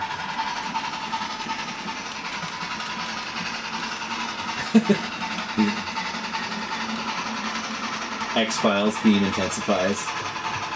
The X-Files was such a good show.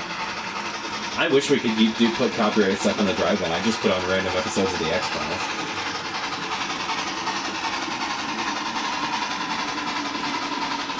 Hello, T12. The turntable is coming along. I've gotten to the point where it'll rotate each individual track. I just need to actually get a better deck printed, because this one kind of warped and it ended up at the wrong height.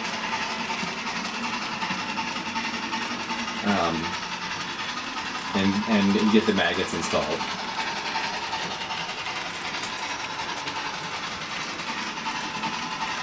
Chase, I'm not sure if it has a 21 or an 8-pin socket. If it's an 8-pin socket, then none of those 8 pins are for the speaker. You have to connect it directly to the decoder.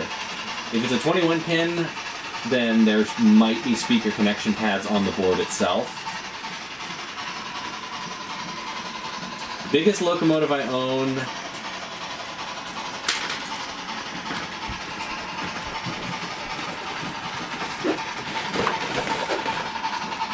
USA Trains SD70 Mac. Bought it at a train show recently.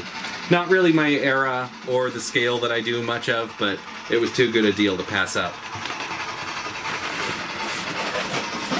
So technically that is the biggest locomotive I own. If we're talking HO, I don't know, probably the Atlantic. It's 8-pin? Okay, yeah, so there will be speaker connections on the decoder itself. But yeah, that's probably my biggest HO engine.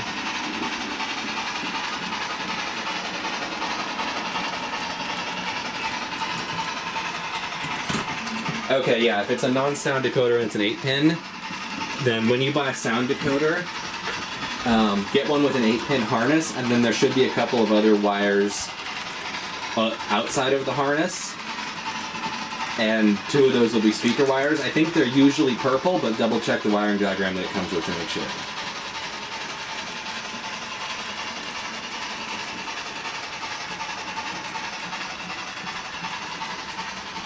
Christmas train. I've thought about doing a Polar Express, like a screen-accurate one, but I feel like everybody wants to do that. I do think I could do a decent one, but it would require some 3D printing.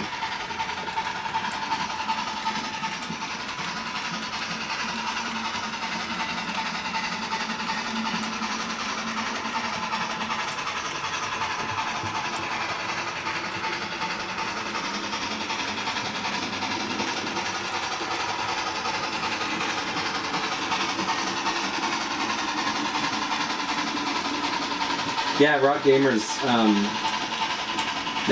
by next stream, hopefully, I will have gotten a chance to actually pull it out and run it. Oh, Nathan, you're also doing a screen accurate Polar Express. Nice. Are you gonna try and do the like the recessed headlight in the smoke box door? That always seemed like an odd choice, but I guess it matches the book.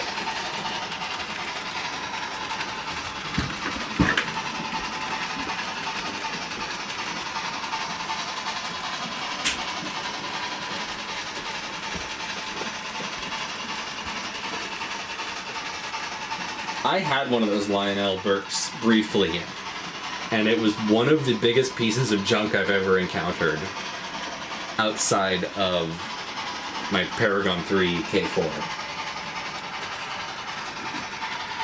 I would rather just 3D print stuff and modify a Bachmann one.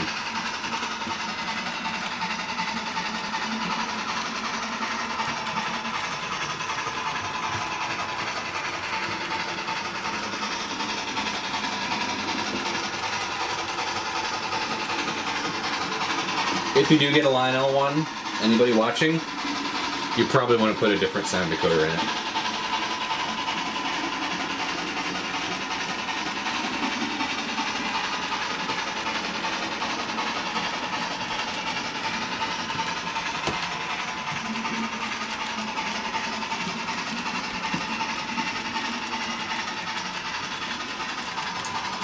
To be clear, I'm talking about the HO Lionel Polar Express.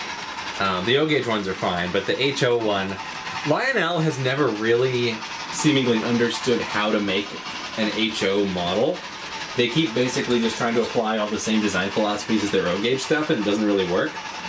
And their Polar Express is no exception. It's very chunky and poorly detailed. The drivers are entirely unpainted black and metal, which is a really weird look. It doesn't run that well. I think the mechanism's okay, but the sound decoder is just awful. Like, it'll run on supposedly on Line Chief or DCC, but it doesn't run particularly well on either one. And the chuffs, for one thing, it's the same single chuff over and over again, so at any speed above a crawl, it sounds like a machine gun. But also the chuffs are timed with a magnet on one of the tender axles. And because the magnet is attracted to the reed switch that it triggers, that axle doesn't turn some of the time, it just slides. So the chuffs are very intermittent. So it literally just sounds like intermittent machine gun fire. It's kind of unintentionally hilarious. Or it would be if it weren't so annoying. So yeah, if you want to get one of those, be prepared to rip all the electronics out and put something else in it.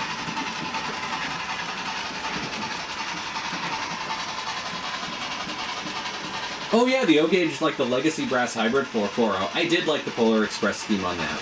Like, normally I kind of roll my eyes at Lionel doing the Polar Express on every single thing they make.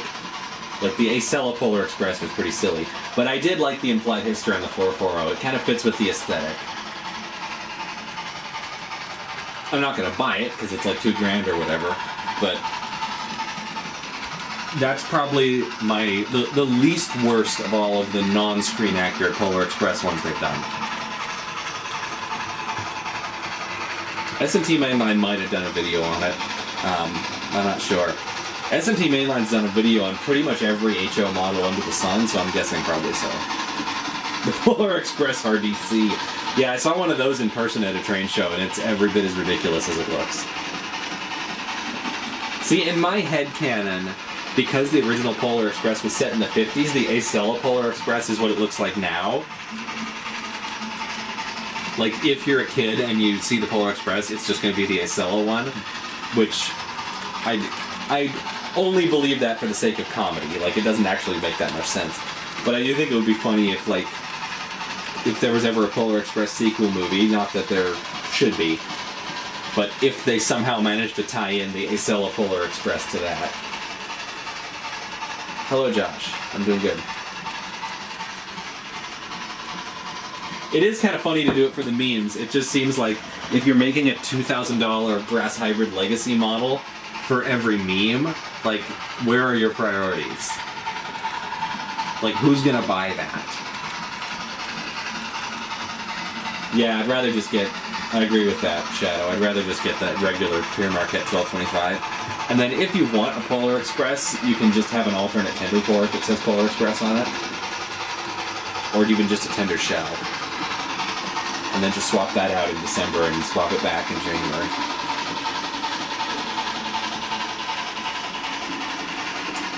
Josh, what I'm running now is an old Mantua 262 Prairie that I've customized with DCC and sound and a custom paint job and a different tender. There will be a video on this one coming out fairly soon. It's not the next video because the next video is on a different custom engine, but it'll be at some point. I don't have an exact date yet. It would definitely be funny, Rock Gamers, for modelers to make their own custom Polar Expresses. I just feel like it loses some of the charm when it's a really expensive factory model. The goofiest engine I have, somebody gave me a caboose shell on like a Plymouth diesel switcher chassis. That's technically a locomotive. That's probably the goofiest thing I've got.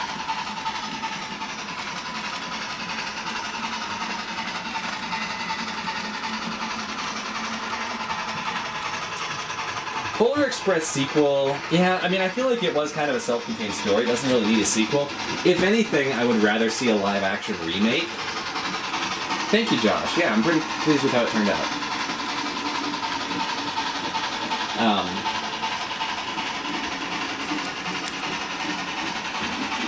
Like, maybe tighten up the script a little bit, maybe take out some of the extraneous, random acrobatics at the North Pole. Maybe take out the Steven Tyler elf singing Rockin' on Top of the World. I mean, I enjoy a bit of Aerosmith occasionally as much as the next person, but I feel like the Polar Express isn't really where that belongs. But yeah, if they ever did do a sequel, I think it would be funny to try and incorporate as many of the Weird Lionel ones as possible. Like the RDC Polar Express, and the Acela Polar Express, and the Big Boy Polar Express, etc. Yeah, it is a bummer that that I got the copyright notice for the drive-in theater. I didn't think they would detect that, but apparently they did. So I'm going to try and rig it up so that I can show my own older YouTube videos on the drive-in, so we can at least have something up there. But I wasn't able to get that working in time for this stream. Hopefully next week. I need to find, like, a little media player or something.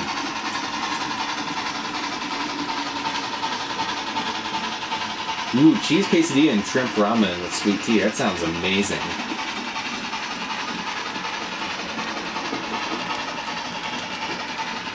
I haven't made a quesadilla in so long. I used to eat this all the time.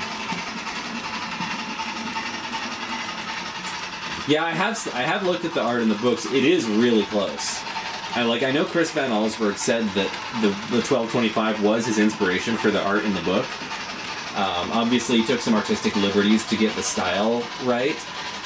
Like, when I was a kid, I had the book before I saw the movie. I always thought it was a Pacific for some reason, because on the cover, there's like a plant or something blocking one of the wheels, so it kind of looks like it could be a Pacific. But I think it meant to be like an artistic rendition of 1225, because I haven't been able to find any other locomotive that matches it more closely. Yeah, YouTube has been getting stricter. They didn't used to be able to detect stuff on the drive-in screen. I think they can now, which is annoying because that means that I may have to go back and blur the drive-in screen on my old videos where I'm showing random movies on it. That'll be annoying to deal with. I don't want to have to take videos down. I think YouTube does have a feature where you can blur parts of existing videos. The one in the book, it might be a mountain. Let me look up the book illustrations and see if you can see the pilot and trailing wheels.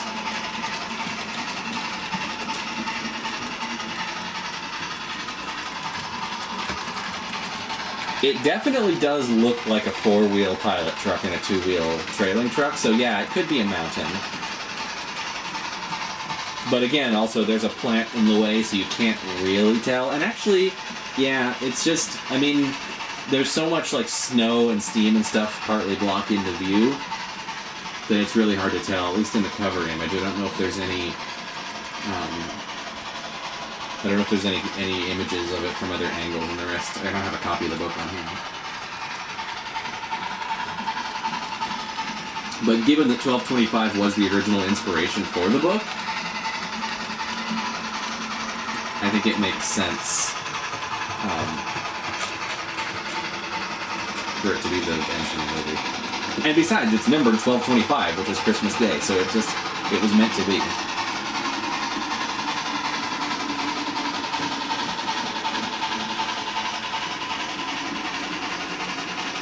It does kind of look a little bit pensy, doesn't it? It just doesn't have the Belpaire firebox.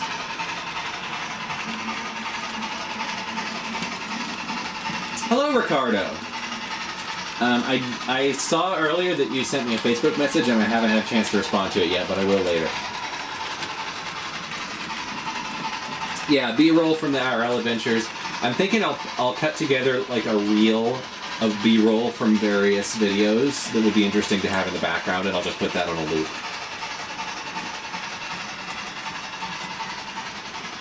Oh yeah, I guess the recessed headlight is kind of a D&H thing. I forgot about that.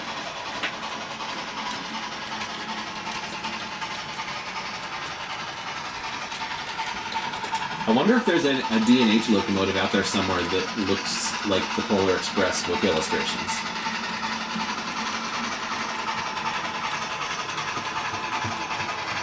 Man, the D&H had some weird looking engines. I just searched Delaware and Hudson steam locomotive and was faced with some of the most bizarre, cursed things I've ever seen.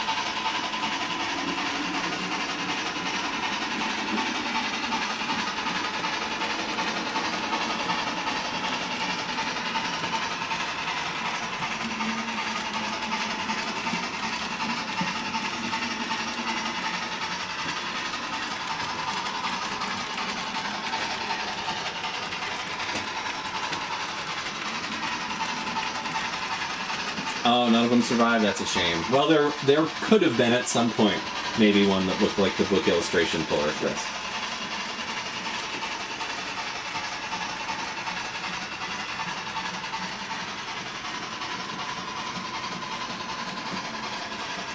Wait. In the movie, does the engine not have 1225 on the side? I could swear it did.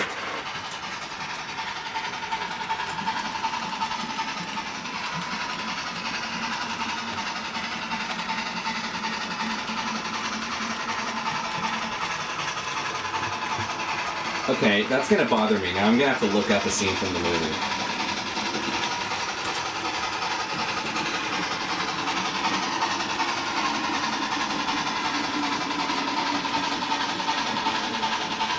I have to mute this so I don't get copyright.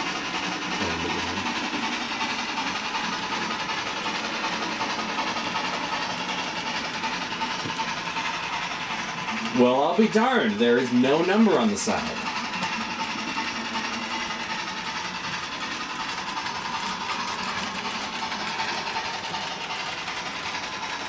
Alright, well, that's a Mandela effect for you. I could swear in the Polar Express that the engine had 1225 on the side. Hey, Terry, welcome. Yes, it is getting to be bedtime pretty soon. Yeah, the vanishing and reappearing train cars I did notice. I figured that was just because it's a magic train and it's dream logic. But yeah, that's a total Mandela effect. I could swear, having seen the movie many times, that there was the number 1225 on the side of the engine. Also, hold on. Okay, yeah, there's the Polar Express lettering is only on one car. I remember that. But on the tender side, it's white. The lettering is white. It's not yellow. I thought it was yellow. Maybe I've just been looking at pictures of the real 1225 and confusing those with the movie.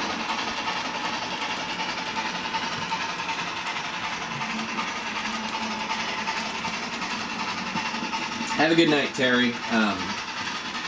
If you want, you can always run back to stream and watch it later.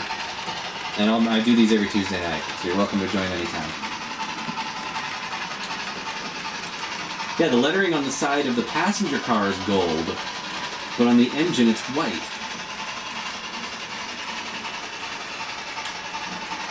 Okay, that broke my brain a little bit. Yeah, I must have been thinking of the Lionel one. The blue and red cab steam locomotive. Oh, good night, Rock Gamers. Cheers, have a good one. The blue and red one is my number 12. I'll zoom in on it here.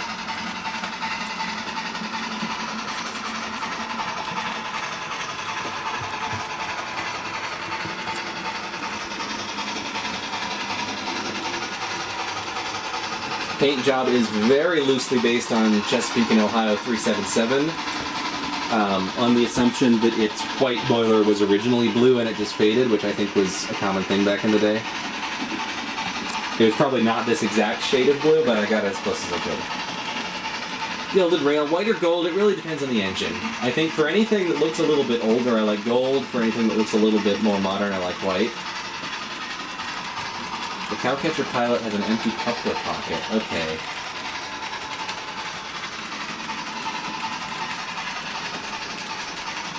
Dang, you're right. And it has a coupler cut lever.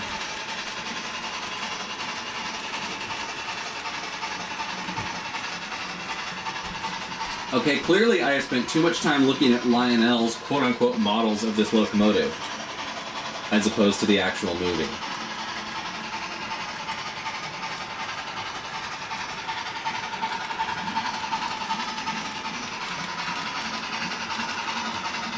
But yeah, Lionel got me with the Mandela effect on the Polar Express. See, now I'm going to have to make a screen-accurate one just to compare and show how wrong the Lionel one is.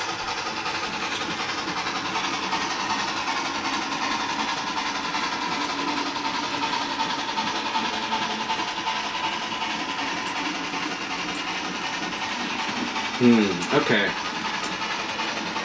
Well, that's another project that I don't have time for, but that I'm probably going to do anyway. Thank you, Josh. We can run this one again. We were running it earlier, but you might not have been watching yet. Yeah, the Lionel Berkshire is closer to the real 1225 than it is to the movie engine. Yeah, let me swap the locomotives out and we can run 12 again.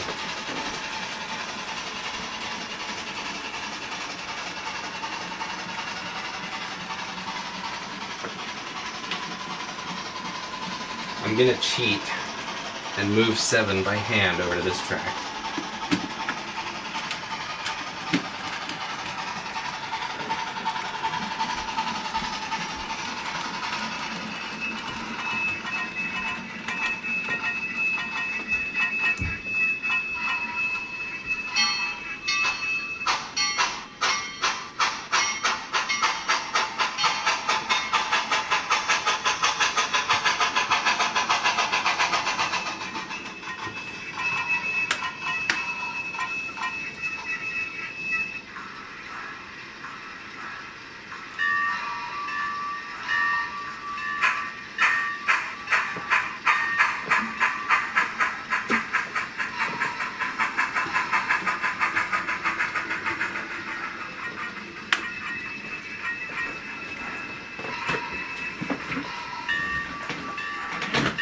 Have a good night, Tweetsy. Thanks for hanging out.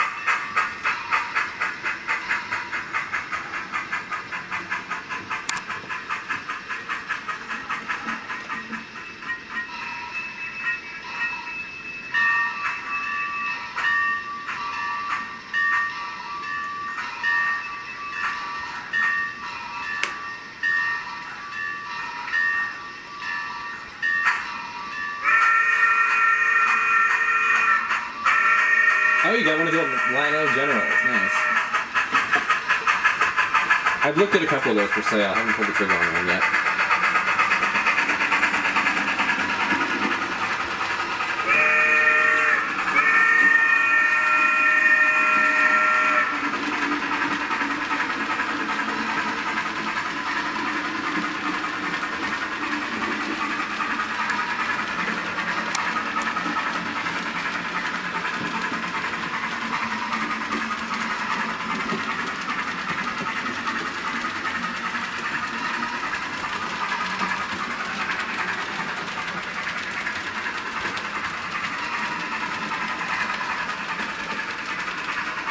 I'm thinking maybe this will be the last train of the night, and then we'll wrap it up, because it's getting to be about 11:30.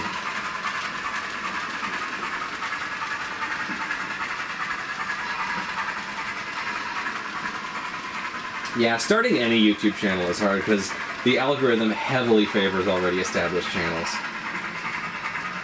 Honestly, I probably wouldn't have gotten as far as I have if my channel hadn't been... if it hadn't existed for a lot longer than I was posting train stuff on it. Other problem now is that there's so many channels that just post like multiple videos a day, and it's all just AI slop, that by sheer quantity, they end up kind of overwhelming everybody else. Makes it a lot harder to get started now than it used to be.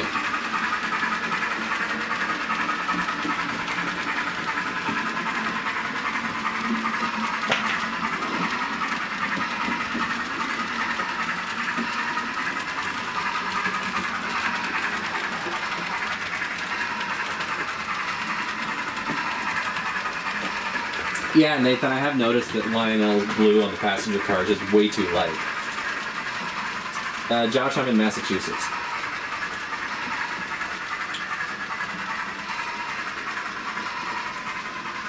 Yeah, I feel like, let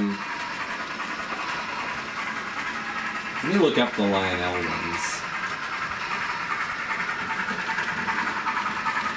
Like, all the colors on the train in the movie are fairly dark, or at least they look fairly dark because of the lighting. But in the movie, I feel like the red is actually slightly lighter than the blue. Whereas on the Lionel ones, it's the opposite. The blue is significantly lighter than the red. Oh, and Lionel's made a Legacy Polar Express K4, because of course they did. And it's $2,000, because why wouldn't it be? I didn't even know about that one, but that's entirely on brand for them. Have a good one, Nate. Yeah, Josh, you must be in, I guess, Central Time? I'm in Eastern Standard Time. That's 11:30 here, so yeah, it'd be 10:30 where you are.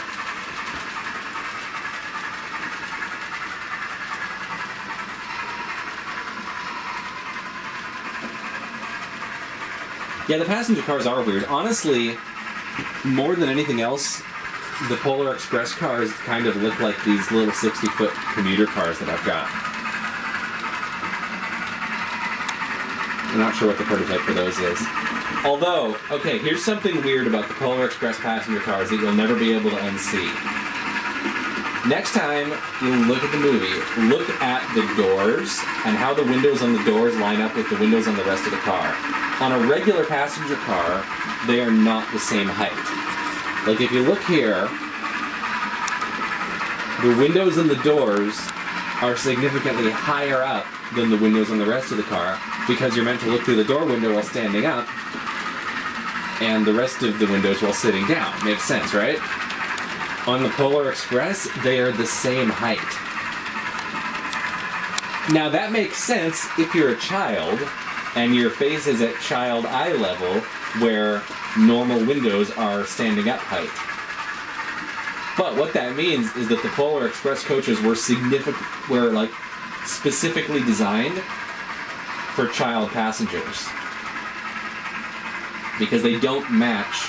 I haven't been able to find any real coach that has that design.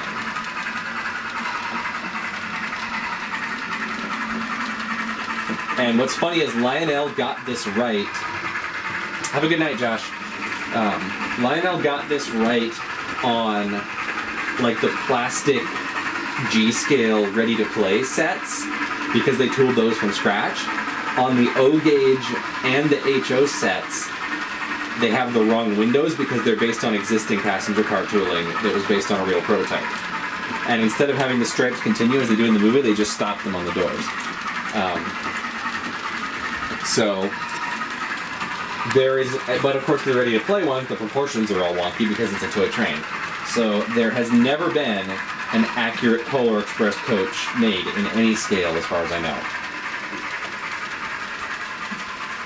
This is really making me want to build a screen-accurate Polar Express just to demonstrate how way off the Lionel ones are.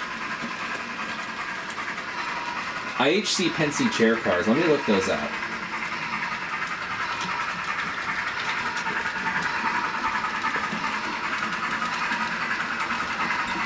Yeah, I mean, that's probably as close as you're going to get for an existing passenger car.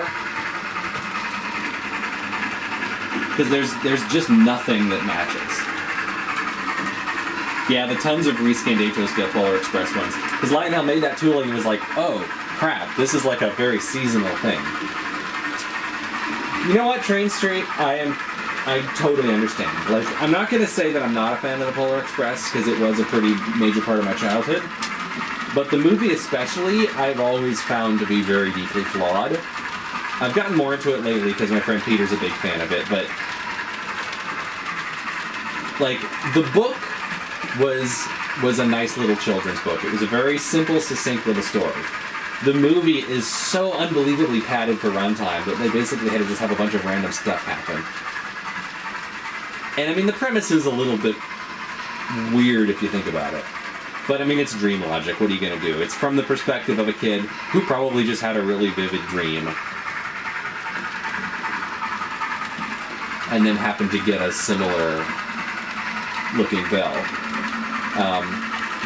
Yeah, the hero boy, I feel like is a very kind of blank character, which I guess is necessary for him being like the audience surrogate character. But even just the animation in the movie, it's 2004 and it's the entirely CGI. It's gonna have a little bit of that, like, kind of uncanny valley look to it. Even today, you can't really do convincing humans in photorealistic CGI.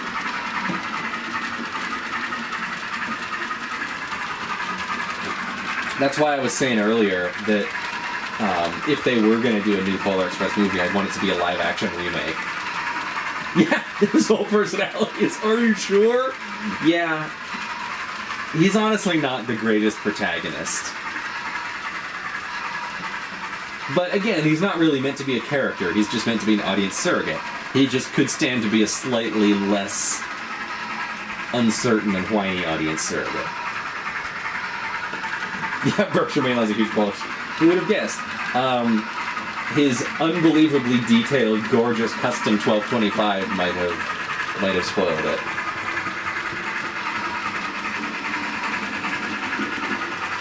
Like, I totally understand where he's coming from, being a huge Polar Express fan.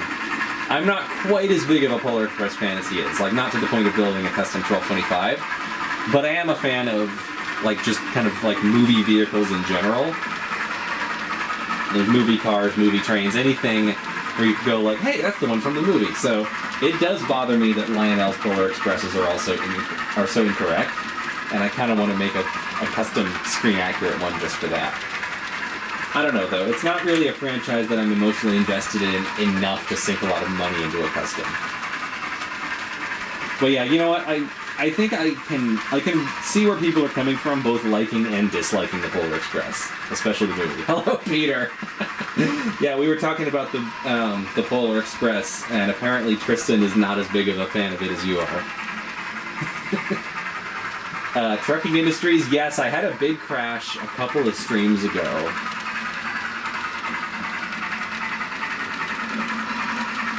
The hobo looks like an old estranged friend of mine, but 20 years older.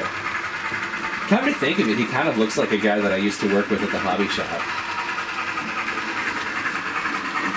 Actually, no, that's not fair to the guy I used to work with. He was really nice. But, yeah, the hobo definitely... I mean, I feel like he's a generic enough looking character that anybody can find somebody in their life that kind of looks like them.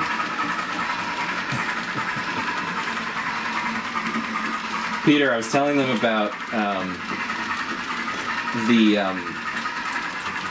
the Lionel Polar Express coaches having the wrong doors, and also I had kind of a Mandela effect moment, because apparently, and I must have known this at some point,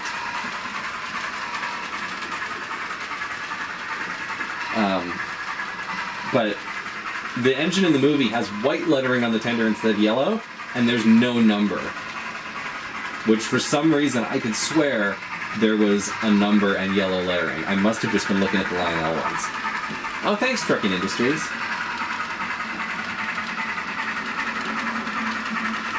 Oh, yeah, that would explain, because a lot of the hobo's personality was his weird behavior.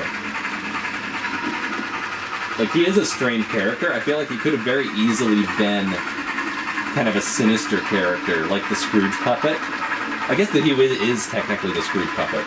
But, like, he could have been like that all the time. It was an interesting choice to have a character who looks and acts really suspicious and sinister, but then actually have him be a good guy. But also kind of mean because he messes with the kid with the puppet.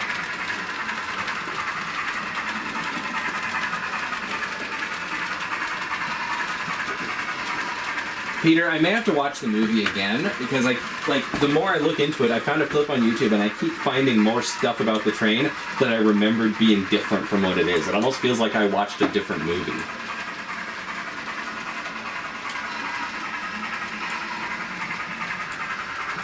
There's a fan theory that the hobo is like a kid who boarded the train and never got off, or something like that.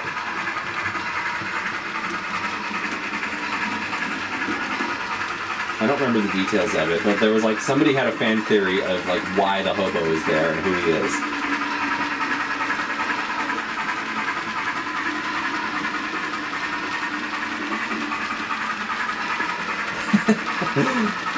Gilded Rail, there's no time limit on Polar Express phoning.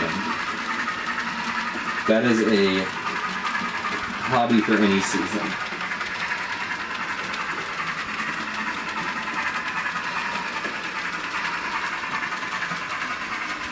I just wish there was a train movie out there that I actually, like, genuinely liked and didn't have major criticisms of. Like, every train movie I can think of, I'm all like, oh, the train is cool, but the movie has such and such flaw. Southwest Railroad, I was talking about this earlier. The Lionel H.O. Polar Express is kind of a piece of junk. It would, like, the electronics are not very good. The model has a lot of weird quirks. I think you would honestly be better off modifying a Bachmann Berkshire.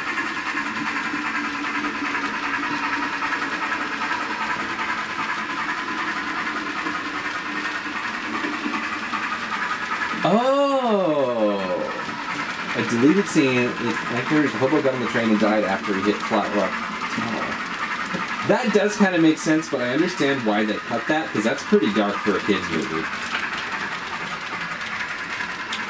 Does explain that, like, him being a ghost does explain why he keeps vanishing though. The train. I've seen scenes from that.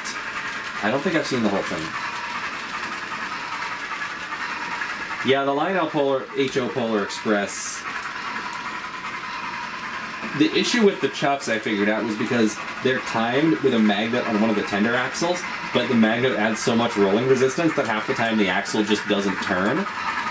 So like, if you press down on the tender with your finger as it's running, then it'll chuff. Otherwise, it just makes it sound like intermittent machine gun fire. Train Quest. I've never heard of that.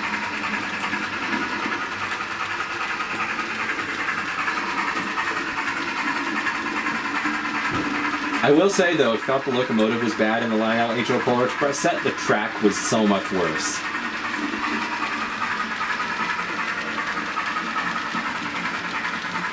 Lionel literally displays one of the Polar Express with track gears and unquarter. Holy cow!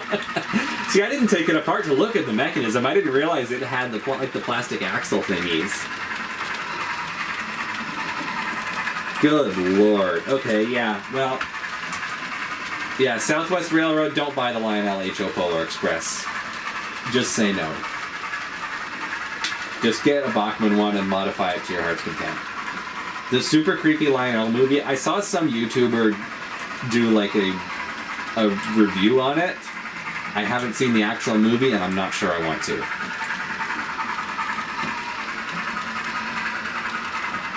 Wasn't it like part one of a two-part story, and they never made the second part because it was so poorly received? So it just ends on a cliffhanger.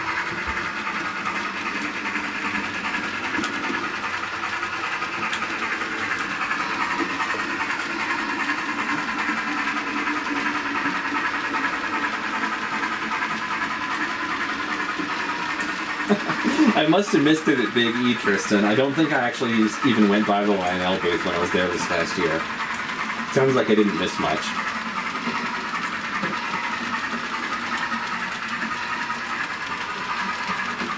Favorite steam locomotive I own?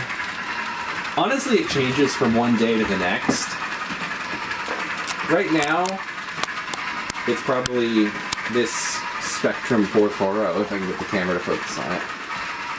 Number 7. I'm really happy with how that looks right now. The mods I've done to it are fairly subtle, but I think they really elevate the look.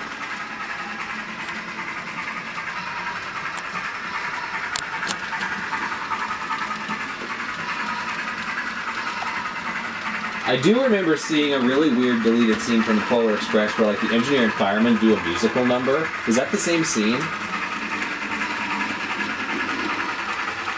Didn't send my link. Sometimes YouTube is weird about sending links in chat. That's why I wasn't sure earlier if the ones I sent would work. I think maybe only the host of the stream can send them. But try. I'll look it up. I'll Google it later.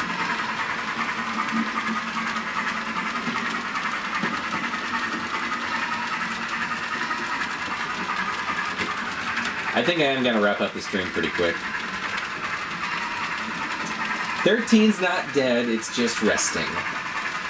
It's just down for its 1472. It'll be back.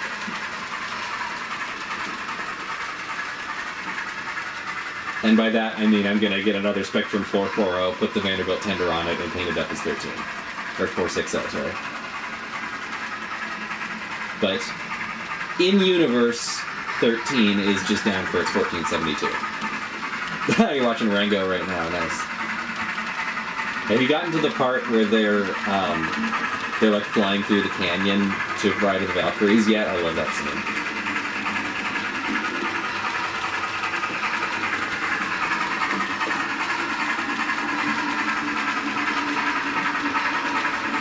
Three-foot gauge engine and 00 with a TT scale set. Interesting. I guess that would work. I don't know what the gauge is for TT, but I would probably be pretty close.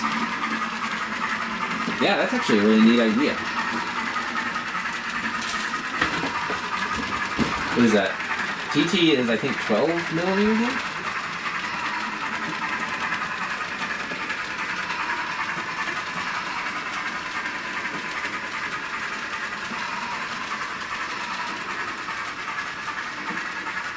Oh yeah, the bar scene. That's a good one too.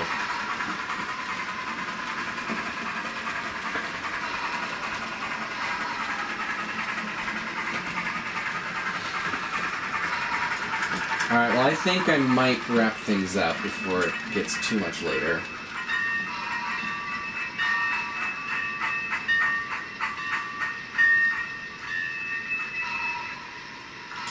GS4. The newer Bachmann GS4s are supposed to be decent. I know they need a 22-inch radius curve or larger. But the one time I tried to run one on this layout, I didn't like the 18-inch radius curves. I've been told they don't pull a whole lot. But other than that, I think they're alright. Just don't get one of the really old ones with the plastic axles. Those are garbage. But, like, the modern ones with the can motor and metal axles are supposedly okay. I just ate a cigar. That is a really funny scene. Yeah, 009 is on N-gauge track, so I guess, yeah, 0012 would be TT. What does that scale out to? TT is 1 to 76, right?